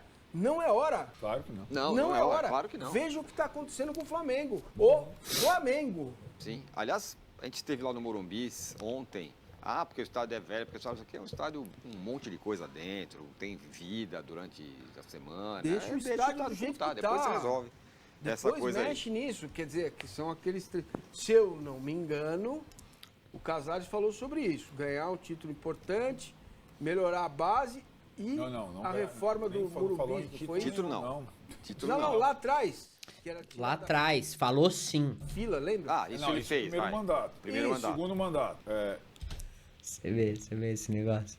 Primeiro mandato, segundo mandato. Equacionar a dívida com o fundo, Incrementar a base. reinventar a base, Base. uma sociedade, projeto centenário, que Isso. pode ou não Não ter o Morumbi. envolver o estádio, que não envolva o Morumbi. Bom, galera, olha só. Eu juro por Deus que é muito difícil se ouvir o Arnaldo ficar falando, porque é muita passação de pano, é muita ideinha fraca. Ele fala como se fosse ele fala falando, e os torcedores do São Paulo, ele tá falando dele mesmo. É dele mesmo. Não é os torcedores do São Paulo. É ele mesmo. Tá falando dele mesmo. Vamos agora ver isso aqui, tá? Superintendente geral do São Paulo.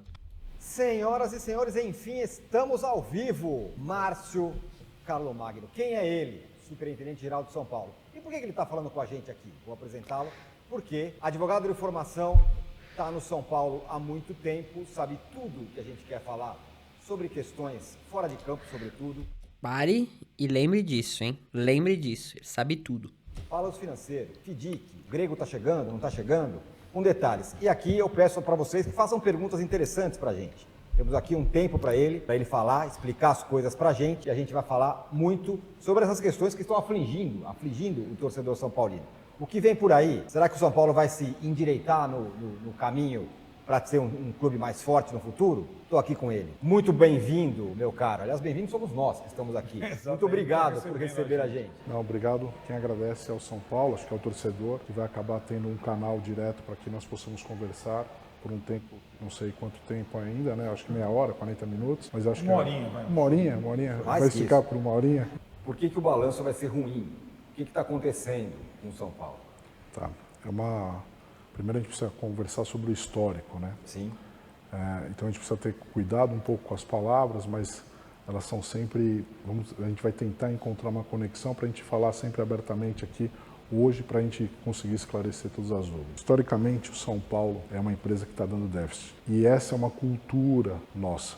Então, a gente está fazendo um trabalho há um bom tempo para uma mudança cultural dentro do clube, de transformar um pouco o nosso pensamento, não de associação, mas uma visão muito capitalista e corporativista não, mas sim de corporate, a gente transformar isso aqui numa companhia no qual tenha metas, no qual o orçamento seja cumprido, no qual a gente tenha superávit. Esse é o primeiro desafio.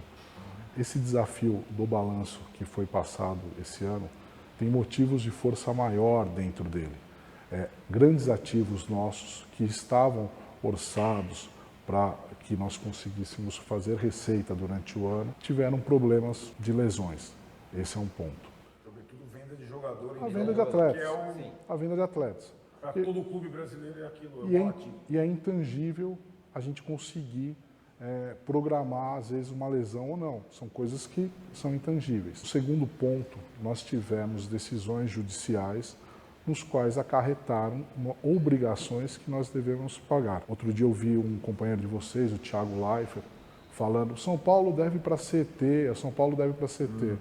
Não, houve uma discussão jurídica para ver se o serviço que a CT prestava nos jogos para os clubes tinha valor ou não. E foi decidido isso e na decisão ficou dentro desse balanço. Não só isso, a rescisão com a Sportsbet UOL para a chegada da Superbet teve o pagamento de uma multa. Contabilmente também entrou nisso. Eu não sei, eu preciso confirmar isso, mas eu me lembro que a Superbet ia pagar essa multa. Posso estar errado, depois a gente pode confirmar isso. Inclusive, enquanto ele fala, eu já vou ver se eu acho essa informação. Mas eu lembro que tinha alguma coisa nesse sentido, de a Superbet vai pagar a multa. De atletas, mais esses motivos e a despesa financeira nos acarretaram a ter um resultado ruim o ano passado. Esse é um ponto. Nós sabíamos e nós estávamos com alguma dificuldade 10 meses antes do ano encerrar. Então, nós sabíamos que nós tínhamos algumas dificuldades no percorrer do ano. E aí nós conseguimos criar uma estratégia, um plano, para que nós pudéssemos fazer a recuperação. Não só financeira, mas uma recuperação estrutural nossa de gestão diária que nós tocamos aqui o dia a dia. Aqui, ó. 2 de janeiro de 2024. Superbet assume multa do São Paulo por quebra de contrato com o Sporting Bet.io. O valor de 24 milhões da multa, blá, blá, blá, blá, blá, blá, blá, blá, blá. Mas vai entrar no balanço do São Paulo. O Rito Balanço já foi apresentado ao Conselho de Administração. Essa entrevista, na verdade, é um exemplo direto daquilo que eu critico, essa passação de pano do Arnaldo Tironi com a diretoria ilegal do São Paulo. Olha o que eles estão fazendo. Uma live do Morumbi com o superintendente geral. Ou seja, uma exclusiva com o superintendente geral do São Paulo. Você acha que isso aconteceu por quê? Você acha que o Barolo conseguiria fazer essa entrevista? Você acha que qualquer jornalista, o Rodrigo Bueno, conseguiria essa entrevista? Qualquer torcedor, jornalista do São Paulo, que critique não fique passando pano, não fique lambendo. Se bem que muitos... É que a maioria nem fala, né? Fica lambendo, mas também não fala nada. Simplesmente só deixa passar. Passa pelo Conselho Deliberativo e vai ter um número deficitário X. Eu não sei se você pode adiantar qual vai ser o déficit do São Paulo desse balanço. E qual agora, porque a gente conversava aqui antes com todo mundo. Hoje o torcedor tem muita preocupação qual é o tamanho da dívida do clube dele. Quando a gente conversei com o Márcio uma vez informalmente, antes da instalação do FDIC, ele me explicou bem o que significaria. E a dívida do São Paulo já faz tempo, a dívida do São Paulo estava na casa dos 800 milhões de reais. Então a minha pergunta para você, na verdade são duas. Qual o tamanho atual da dívida do São Paulo, que esse balanço vai mostrar, e qual seria o déficit anual que o São Paulo vai apresentar para os conselheiros em poucos dias? Tá. A gente tem algumas explicações, e não é por falta de transparência, mas só por causa do rito. Eu não gostaria de falar qual é o tamanho hoje do déficit do balanço, porque ainda nós iremos apresentar isso para o Conselho Deliberativo, e os conselheiros merecem escutar no foro adequado, não numa entrevista primeiro, assim. Então, em primeira mão, Então, assim, há um rito nosso e em respeito a isso. É óbvio que o torcedor merece saber. Hoje nossa dívida está na casa dos 900 milhões. A gente sabe exatamente agora onde que nós precisamos trabalhar para que ela... Os caras sabem agora. Depois de 4 anos inteiros de mandato fazendo cagada, agora eles sabem. Ela fica estagnada e depois começa a redução. Nós estamos trabalhando muito, muito em relação a isso, diariamente. E isso não iniciou nesse ano. Acabou o ano, deu déficit e nós estamos trabalhando. Nós estamos trabalhando, como o próprio Arnaldo falou, lá atrás.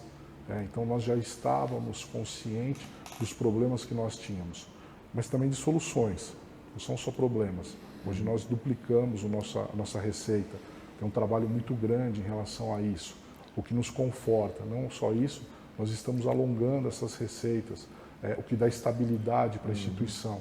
Então a gente tem trabalhado em muitos frontes, em muitos pontos, para que a gente consiga fazer o equilíbrio e o São Paulo consiga esse desafio de passar a ser um clube superavitário constantemente. Esse é o desafio, constantemente a gente passa a ser um clube superavitário. Por que o São Paulo não consegue compartilhar pequenos ganhos dessa gestão? Quick wins, diz ele, recorrentes, dariam uma esperança ao torcedor. Ou não houve nenhum ganho até agora? Sem essa visão é complicado. Esse é um dos pontos, exatamente por isso que eu estou aqui. Para que a gente consiga explicar tanto os pequenos ganhos como os grandes ganhos. No primeiro momento da transição, na chegada do Júlio como presidente, o maior desafio nosso foi entender o mercado. O mercado estava oriçado, saindo de pandemia, complicado, nada era simples, o crédito estava escasso.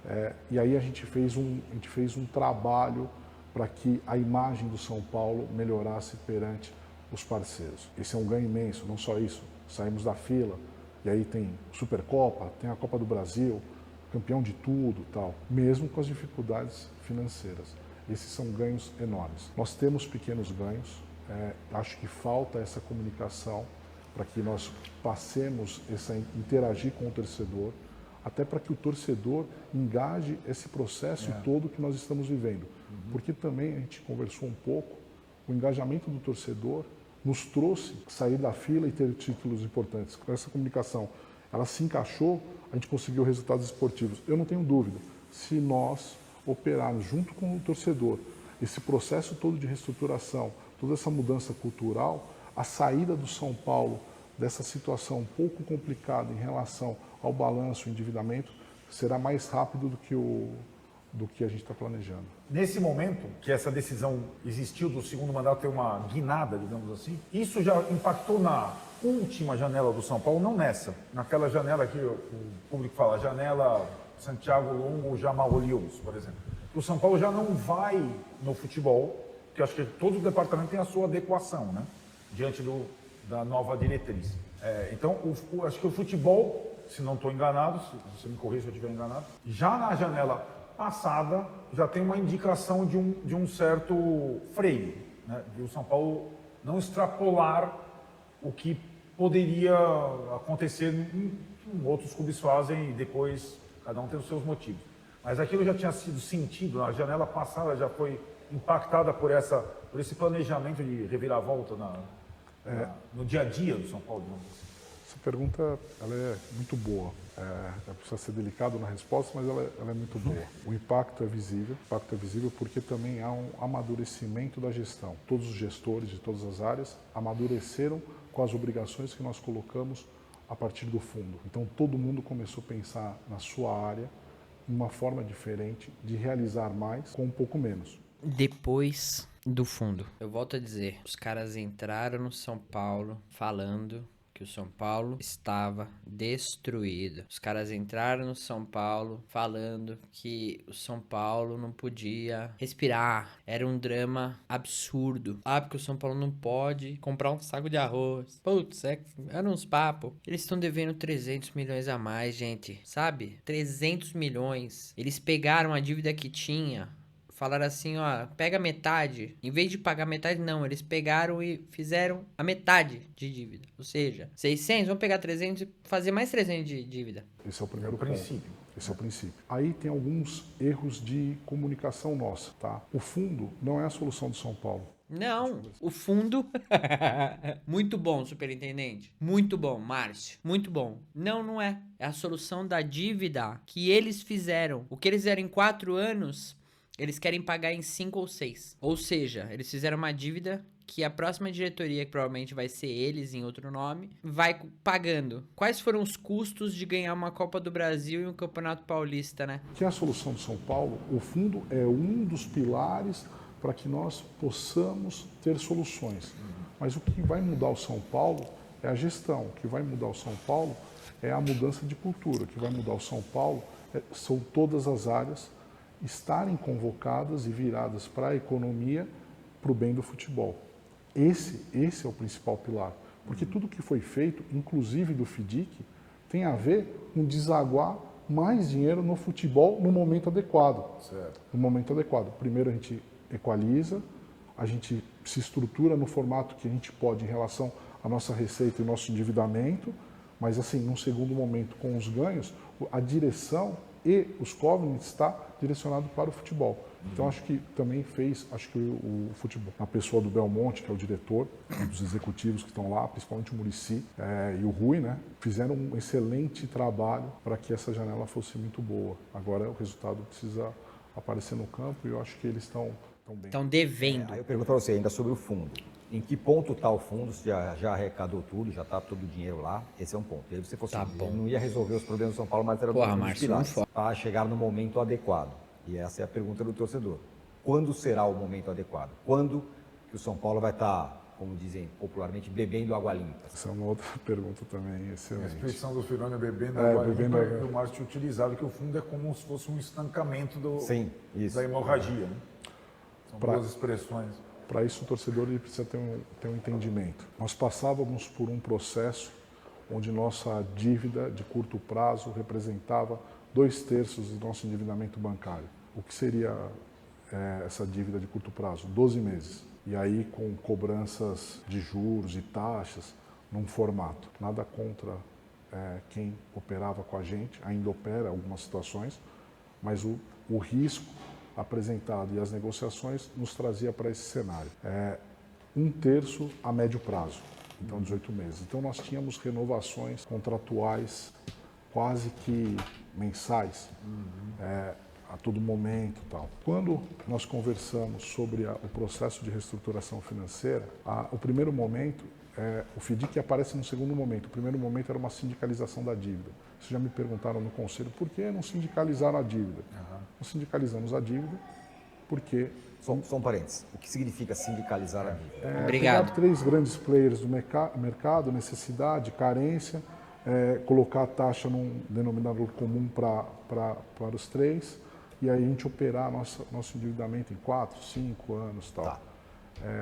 Nós recebemos negativas. E aí nós estruturamos o fundo. Veio a Outfield, a Galápagos, especializados, até num formato até melhor. E aí foi o momento que nós conseguimos colocar as obrigações, os covenants lá dentro, que é um passo muito grande para o mercado de capitais. É o São Paulo mostrando para o mundo lá fora que está a fim de fazer um negócio certo. Oi, tudo bem? Prazer, São Paulo Futebol Clube, eu quero fazer algo certo. E o mercado recebeu isso muito bem. Tanto é que a qualidade dos investidores que aportaram dinheiro no fundo são pessoas, são grandes companhias, bancos, etc., empresas que aportaram, e grandes investidores, porque são investidores qualificados. Então, hoje é o investidor qualificado que coloca e aporta o dinheiro lá, pelas regras da CVM e tal. Esse é um ponto bom para a gente, é um ganho para o São Paulo. O dinheiro que chegou para o fundo, ele é programado. Eu preciso aportar um contrato lá para fazer a liberação do dinheiro. Então, assim, hoje o fundo, através das nossas cotas, arrecadou aproximadamente 135 milhões de reais. Ainda faltam para completar 240, 105. Só que aí tem um problema de interpretação. Ele não para nos 240. O teto é 240 de operação. Mas quando eu aporto uma garantia que tem 1 ano de vencimento, porque também nossos vencimentos sempre são muito curtos de contratos, por isso essa mudança de estratégia com os contratos mais longos, quando nós aportamos lá e há o pagamento, volta o dinheiro. Então, digamos, eu aporto estou com 240 tomado, 20 de contrato venceu, eu tenho mais 20 de novo para aportar lá. Então, essa revolvência do fundo é que vai deixar cada vez mais nossas operações mais baratas. No primeiro momento, 135 milhões programado, a gente colocou uma parte para o fluxo financeiro do dia a dia por causa do déficit que ocorreu no ano, e agora a gente está vendo as operações que nós vamos aportar lá para poder chegar nos 240 milhões, as que vencem, as que rodam, e aí tem uma engenharia financeira que nós trouxemos 2 pessoas para começar a discutir isso, que é a revolvência do fundo para ter o alongamento da dívida e cada vez nós pagarmos menos juros. Alongamento da dívida. Até onde esses caras vão alongar a dívida? Por que eles não encurtam dívida? Por que eles não fazem sacrifícios e encurtam a dívida? Ficar alongando dívida? Até quando que eles querem ficar pagando dívida? Ah, mas o São Paulo não pode encurtar a dívida. Não pode porque fica contratando os caras, amigos. Esse primeiro diagnóstico quer dizer que o fundo está rodando dentro da expectativa de vocês. Sim, sim, dentro das garantias que nós tínhamos. Você não esperava ter chegado aos 240 agora? Não. Nem podemos. A gente não tinha garantia para isso. Renovação da Superbet, renovação da Demicon, outros pontos vão começar. Tem vencimento em maio, tem vencimento de contrato também em setembro de 25. Tem uns 3 vencimentos nesse ano que passam a rodar também dentro do fundo, porque nós optamos em não rescindir com os bancos que nós tínhamos operação, porque nós tínhamos multa para fazer essa antecipação. Esse é um ponto importante. Com o FDIC, tudo que já se arrecadou, esse número é menor já hoje? Não? A gente está alongando já. A gente já começou a alongar. Mas você não sabe de porcentagem? A porcentagem ainda não, mas a intenção é que ela fique... Que não é 2 terços? Não, não é mais 2 terços. A intenção é que fique tudo para 4 anos e meio. 4 anos e meio, ou seja, 2030. Isso já tinha sido falado, que eles tinham feito para pagar até 2030, chegar em 2030, só que, gente, não é para chegar 2030 e pagar toda a dívida. É chegar 2030 e ter pago o que eles fizeram de dívida. Se eu estiver enganado e o plano é chegar 2030 com todas as dívidas sanadas, ótimo. Agora, se for pra chegar 2030 e chegar 2030 e falar assim, ó, parabéns, Centenário, São Paulo tá devendo 600 milhões, aí vai pra puta. É complexa nesse momento quando os seus concorrentes estão numa situação quase que antagônica, né? É claro, porque eles passaram por um momento de sofrimento que você não quer passar. investindo muito no futebol, sobretudo. Qual o temor do torcedor, né, do São Paulo? Dá para a gente sentir aqui nas nossas conversas. Temor torcedor de São Paulo. É necessário São Paulo se adequar e fazer a coisa certa, como você falou. Em compensação, você tem 19 adversários. Em compensação, mas... Gastando, né, no futebol. São Paulo foi o 20º investimento nessa última janela, fazendo uma boa janela sem direito federativo, digamos assim, né? Eu não sei se você consegue estimar esse negócio da água limpa, mas a projeção de vocês é, a cada semestre, a cada janela, falo janela por conta dos prazos do futebol, o São Paulo ter um fôlego maior e tendo um fôlego maior a partir do meio do ano, do final do ano e assim consecutivamente? Vamos lá, porque às vezes a gente acaba falando algo que impacta diretamente lá no futebol, né? Nós temos um time extremamente bem montado para esse ano. E a dificuldade financeira, ela não impediu de nós montarmos isso. Você pode discordar uma posição aqui, uma posição acolá, mas dentro da dificuldade, a gente conseguiu um time extremamente competitivo. Pelo menos eu acredito. Você mesmo citou, é uma das melhores janelas nossas. Concordo também. Então, assim, nesse exato momento, quando falta o capital para investimento, não pode faltar nem criatividade nem trabalho. Então, com todo respeito aos adversários, se eles tiverem 1 milhão a mais, nós vamos trabalhar 2 vezes mais que eles. Esse é o ponto, não pode faltar.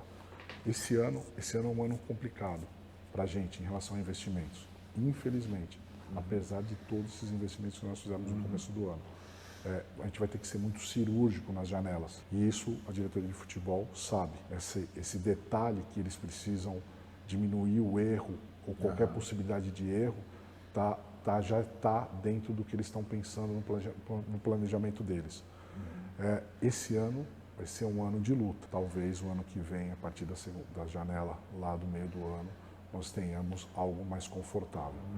E aí, assim, o avião começa a embicar para cima. Olha, eu vou te falar, tem muita coisa que eu não concordo, tudo bem. Até porque eu não sou conhecedor igual esse cara é. Inclusive, ele tá explicando muito bem, muito mais do que Casares, muito mais do que Belmonte, muito mais do que qualquer um que tenha aparecido até hoje do São Paulo para explicar qualquer coisa. Então, tá esclarecendo bastante coisa mesmo. Porém, não concordo que a gente vai começar a beber água limpa. Não vai. Não vai, gente. A gente tá devendo 900 milhões. Até julho do ano que vem, vamos colocar julho do ano que vem, tá? Até metade do ano que vem, você acha que o São Paulo vai ter pago quanto de dívida? Vamos supor que pague 250 milhões. Eu duvido, mas vamos supor que o São Paulo pague 250 milhões. Vai descer para 650 milhões e vai voltar ao que eles estavam. Só que a ideia não é pagar 250 milhões ano que vem. A ideia é que até 2030 eles paguem o que eles estão devendo. E eu volto a dizer, se eu estiver errado, palmas. Mas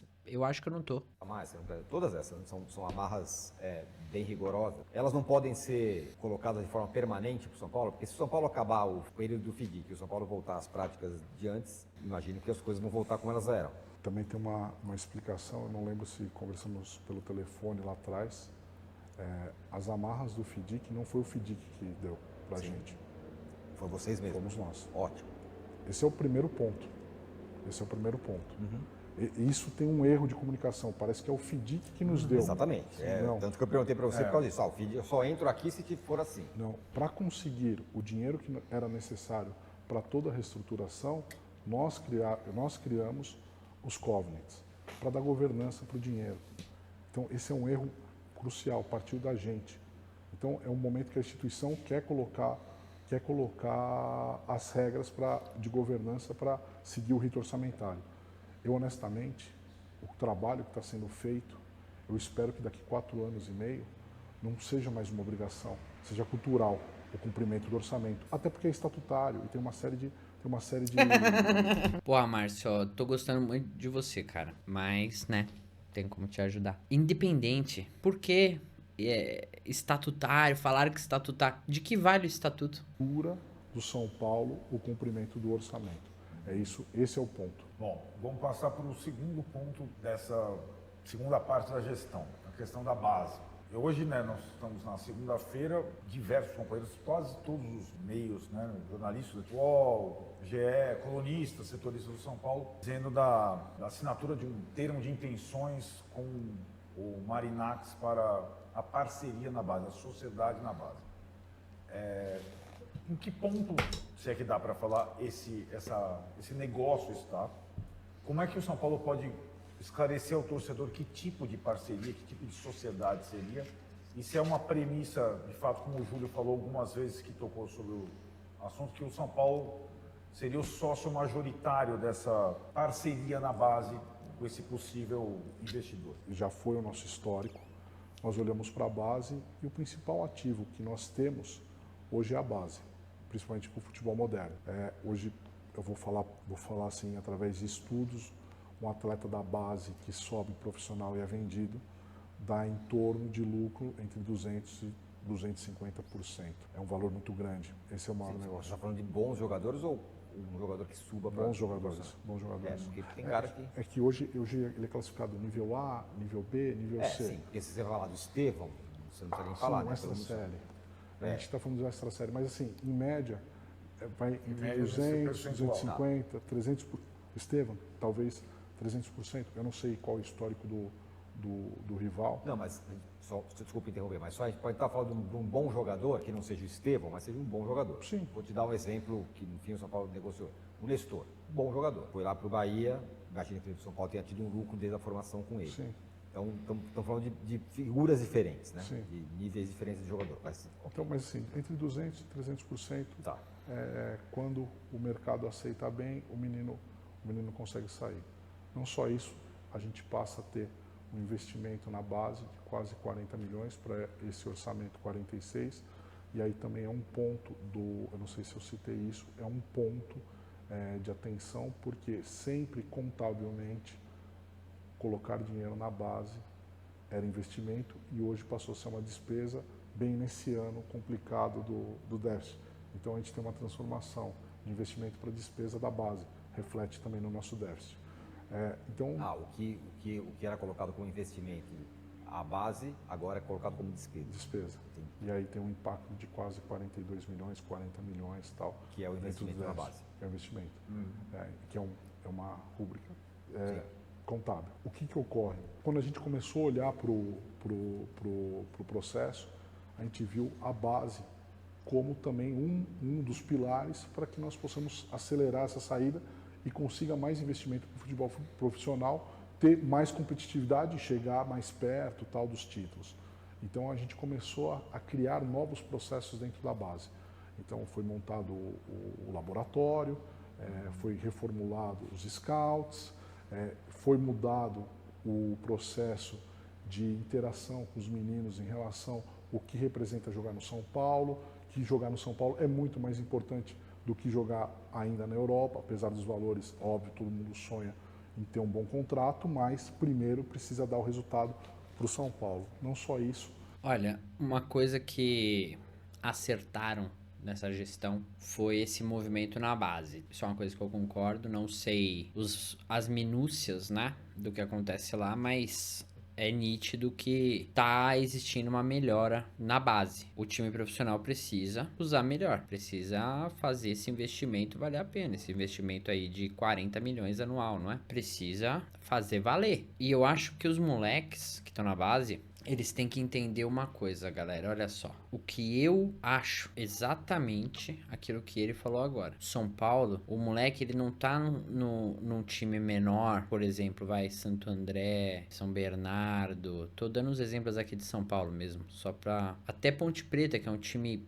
relativamente grande, mas, pô, não é um time gigante como São Paulo, Corinthians, Palmeiras, Santos, Grêmio, Fluminense, enfim. Então, esses moleques, eles não estão saindo da base de um time pequeno, pré-profissional de um time pequeno, pra ver se eles chegam num time grande. Eles estão na base do maior time do Brasil. Eles estão na base de um time gigantesco. Então, eles têm que fazer valer também. Eles têm que dar o sangue. E eu acho que essa geração de agora, ela tem que ser aproveitada, porque é uma geração boa. Sei lá quando que vai aparecer uma geração melhor. Falam que ainda tem uma geração lá que é bem legal, mas fora essa que eles falam, sempre tem que ter uma geração top, sempre. E o Palmeiras, ele tá um pouco à frente nisso ainda. Ele tá um pouco à frente nisso. O São Paulo, ele tem uma coisa melhor do que o Palmeiras, eu acho, que é Cotia. Só que o negócio é saber usar bem isso, né? E eu acho que agora eles estão começando a fazer isso. A movimentação começou lá. O implemento dos jogadores da base dentro do profissional pode nos representar uma economia na folha salarial.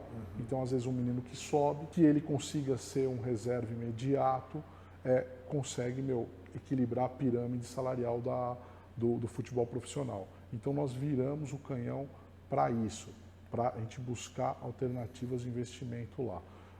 Essas alternativas de investimento, elas cresceram, as ideias melhoraram, foram maturando, e aí alguns parceiros começaram a procurar o São Paulo com o interesse de fazer uma parceria que o presidente já explicou em outras entrevistas, financeira e esportiva. Basicamente é uma parceria financeira e esportiva, que não tem nada a ver com o patrimônio do São Paulo. O patrimônio do São Paulo continua intacto. Então, o que seria acordado entre as partes, ou a possibilidade de ser acordado entre as partes, na venda de atletas, entendeu? Hoje, praticamente, a gente tem já um parceiro sem pôr dinheiro. Os parceiros que trazem, os agentes, os clubes. É uma série. Hoje, já basicamente, a gente já tem parceiros sem colocar um real. Então, nós estamos pensando em achar investimento para a base lá. As conversas com os parceiros, o Grego ou qualquer outro, de qualquer outra nacionalidade, elas estão concentradas com o presidente. Aí é uma conversa presidenciada. Então, ele que tem tocado esse assunto. Até porque ele tem conhecimento e dói nele diariamente a falta do dinheiro.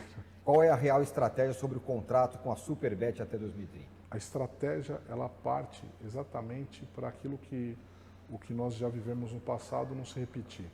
Nós estamos dando horizonte para os próximos sucessores. Então, nós estamos fazendo contratos com um prazo mais estendido e aí é dar uma visão para o sucessor, olha, não vai acabar no meu mandato, é um trabalho até o centenário.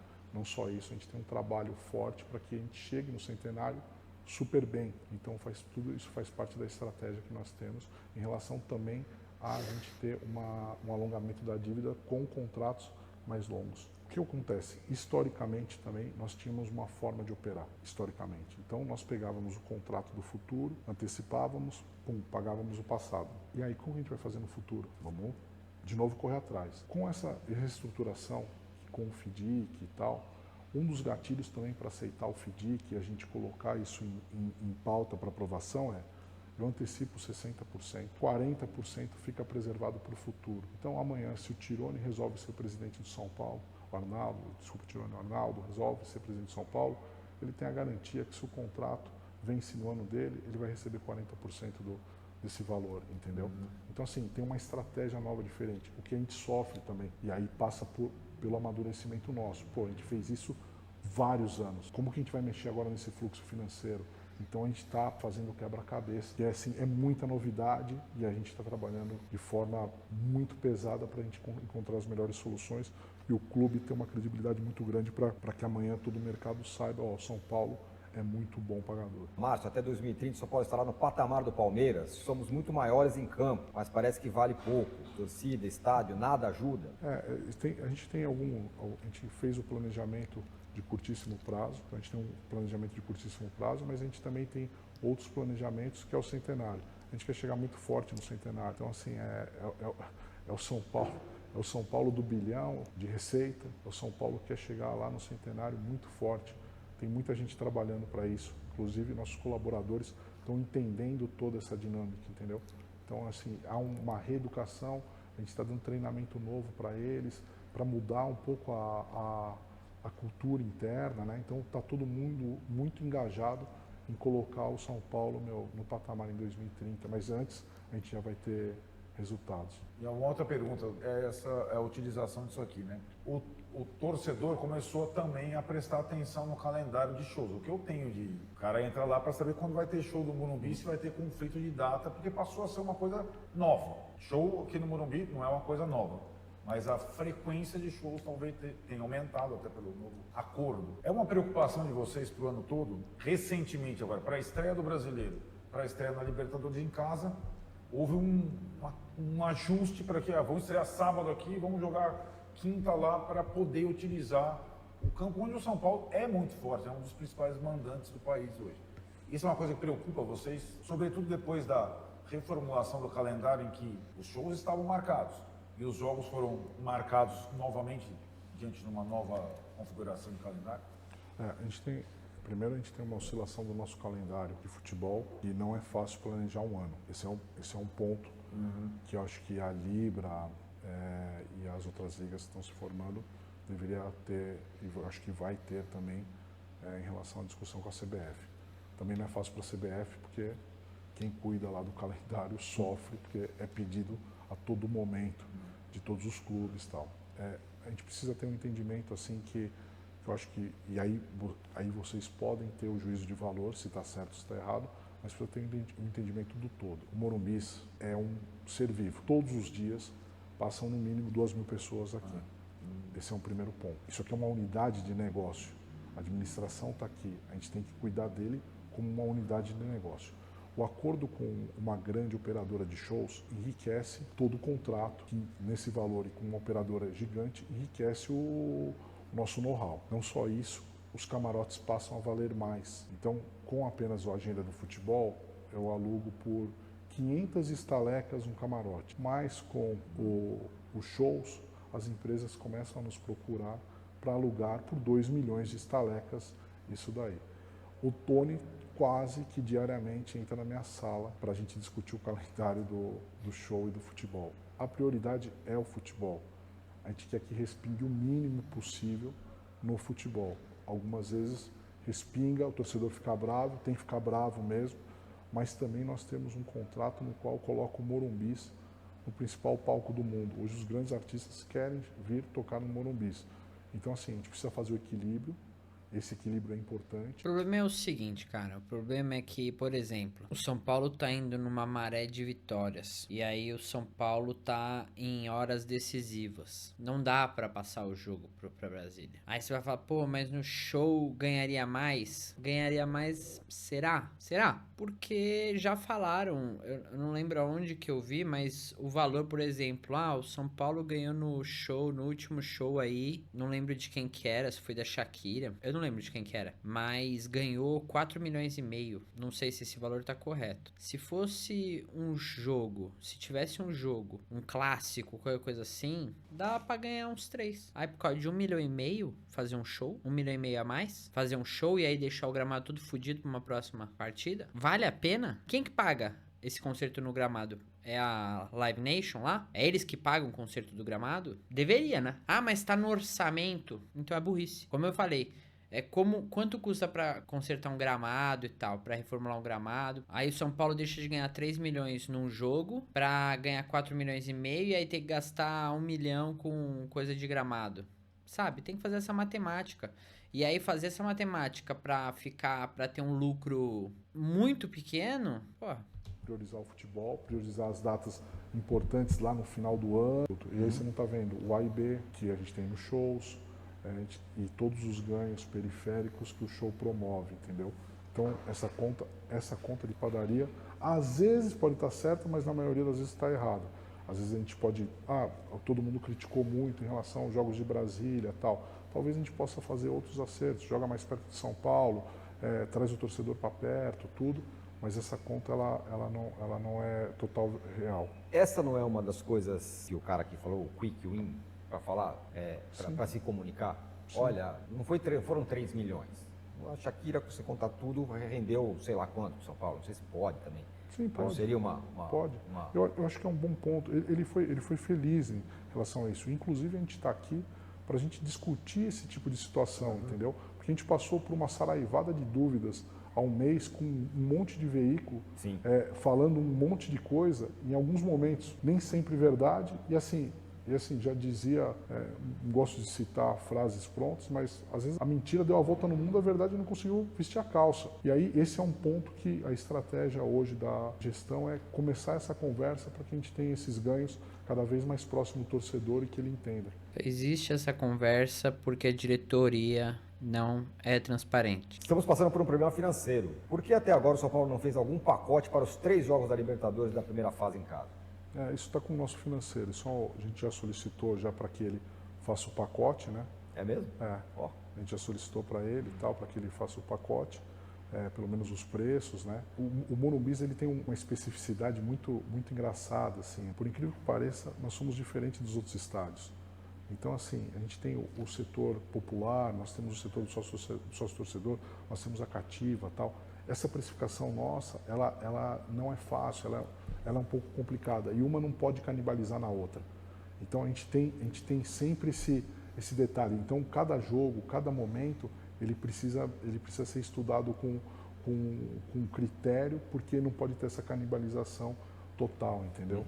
Mas assim, é uma pergunta muito boa. O financeiro está estudando para ver a viabilidade dos pacotes, se compensa ou não compensa. O FDIC foi criado para dívidas bancárias. Como o clube pensa em zerar os outros tipos de dívidas sem usar mais empréstimo dos bancos? As dívidas dos bancos são dívidas onerosas. E aí nós temos uma outra linha de dívidas não onerosas, que a gente está tentando criar um plano para a gente conseguir fazer no mercado um rapa dessas dívidas não onerosas com ganho de deságio. Esse plano ainda está muito no início. A gente começou a conversar com algumas pessoas sobre isso, alguns players, né? Mas ainda a gente não desenvolveu porque o nosso maior trabalho hoje é conseguir fazer o encontro do fluxo financeiro que nós temos com o FDIC e com as nossas receitas. E o maior ganho, que é o que eu sempre comentei aqui internamente, o maior ganho que a gente vai ter quando a gente se encontra é que os atrasos ocorram cada vez menos. Essa é a nossa maior luta, porque quando o jogador optar pelo São Paulo, ele vai saber que, peraí, lá eles estão cumprindo e tal. Mas assim, isso e é um ponto importante também de explicação, o elenco que nós temos, esses atletas são muito comprometidos com o profissionalismo, muito. Em nenhum momento que nós tivemos qualquer tipo de dificuldade, eles vieram fazer qualquer tipo de reclamação, até porque os que estão aqui conhecem o histórico, que chega no final do ano a gente consegue fazer as quitações. Mas assim, a nossa intenção é que cada vez menos isso acabe, cada vez mais nós funcionemos como um relógio pontual no pagamento, não somente dos atletas, como de terceiros, fornecedores, etc. e tal. O modelo de negócio como o do Rames são aprovados por analistas na internet, não? Cortaram por quê? Futebol para essa questão da folha. O futebol está dentro da... Cortaram? Embora tenha dado essa declaração do Belmonte. Não. Das metas estabelecidas para 2025. Que feio. Pelo fundo todo, o futebol está andando dentro dessa O futebol tá nova diretriz, digamos assim. Isso é um outro ponto que também levantaram. Porque a Galápagos, o São Paulo... É mentira, a gente conversa com a Galápagos, eu particularmente tenho conversas diárias com os analistas deles. Esse é o primeiro ponto. Não há nenhum resquício, não há nenhuma rusga da relação, muito pelo contrário, um ajudando o outro o tempo todo. Tal. Tive uma reunião com eles na sexta-feira, na quinta-feira passada, junto com a Outfield, para a gente criar planos novos, tal, para a gente poder melhorar nosso fluxo financeiro.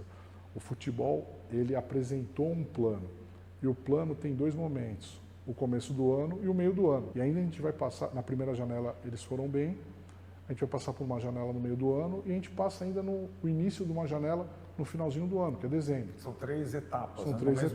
São três etapas. Então tem muito idas e vindas, tem todo um processo.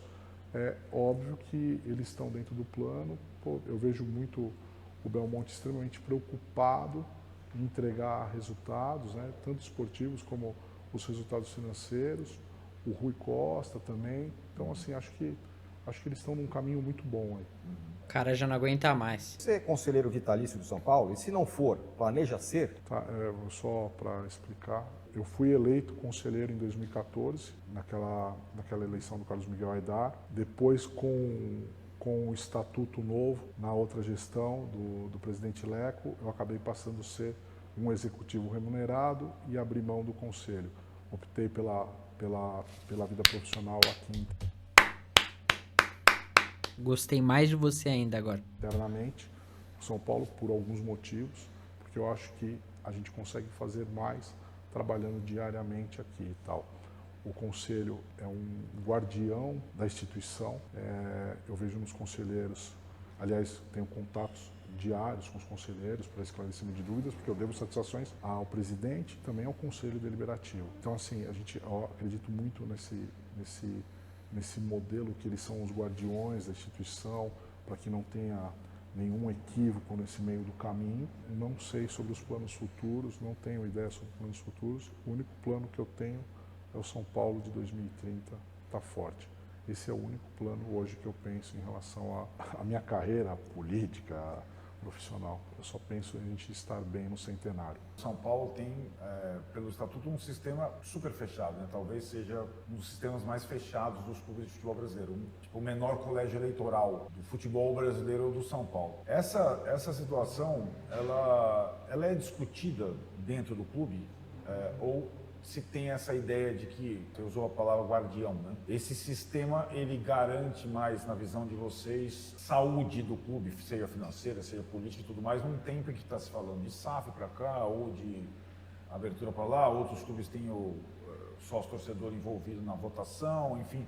O São Paulo é, na prática, um clube super fechado, né? Perguntei pro GPT. Carlos Belmonte, diretor de futebol do São Paulo, tem enfrentado questionamentos sobre a legalidade de sua permanência no cargo devido a possíveis conflitos com o estatuto do clube.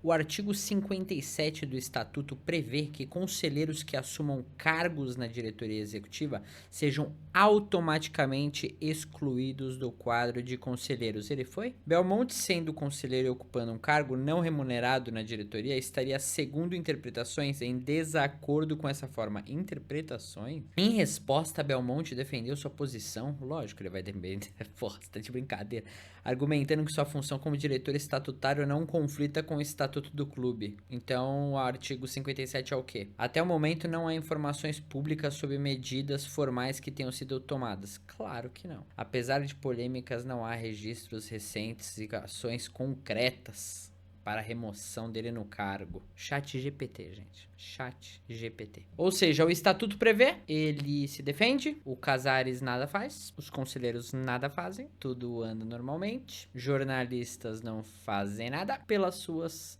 exclusivas. Esse tema é discutido hoje por quem comanda o São Paulo. Eu posso dar minha opinião como associado, mas a minha opinião, eu também sou executivo, sou funcionário. Eu não acho que não há tanta democracia. Eu acredito que o processo é democrático no São Paulo, extremamente democrático, mas ele tem alguns gatilhos de proteção. É mais ou menos como se fosse na Inglaterra. É um parlamentarismo. O povo elege o parlamento elege o primeiro-ministro. Então, assim, acredito que é o modo Estamos numa monarquia aqui interno para a gente poder ter um entendimento e ele é democrático. Nós estamos numa monarquia democrática, gente. Esse é o São Paulo.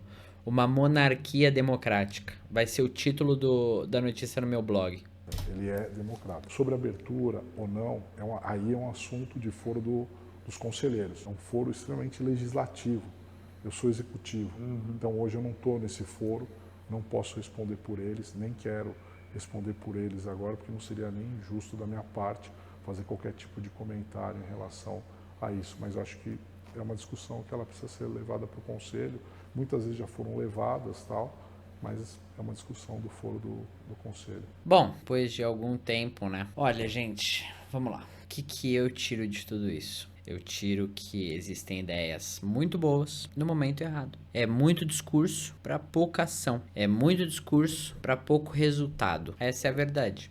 Até agora é tudo papo. Quando que a gente vai saber se isso vai dar certo ou não? Lá na frente. E lá na frente tá longe. Sabe o que podia ter acontecido? Se essa diretoria realmente tivesse entrado em 2021, se eu não me engano, né? 2020 ou 2021, acho que foi 2021. Se ela tivesse entrado e feito o que ela tá fazendo agora, lá atrás, a gente não teria talvez ganhado um campeonato, né? Porque quando a gente ganhou o campeonato, a gente tinha feito contratações, a gente tava pegando muito empréstimo, etc. Imagina como o São Paulo estaria se tivesse feito esse movimento em 2021, com 600 milhões de dívida. Em vez de tentar diminuir de 900 para 600, ou de 900 para 0, ia ser de 600 para 0. Talvez a gente chegaria no centenário gigante, não acertados.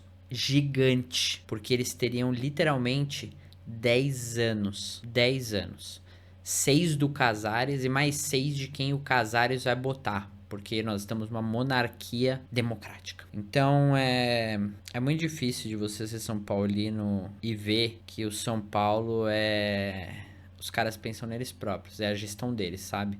Eles quiseram ganhar alguma coisa, vão ficar vomitando sobre a Copa do Brasil e o Paulista e a Supercopa, que agora é campeão de tudo, até a morte, porque foram eles que fizeram o São Paulo ser campeão de tudo, porque foram eles que ganharam 2 títulos que o São Paulo não tinha. A custo de quê? Bom, é isso, torcedor. Olha só, ficou bem longo esse vídeo, mas eu acredito que é um vídeo necessário, né, pra nossa proposta aqui. E eu prometo que agora os próximos vão ser mais curtos, mas é porque realmente a gente precisa falar de muita coisa, né? Então, bora pra frente. Grande abraço, até a próxima.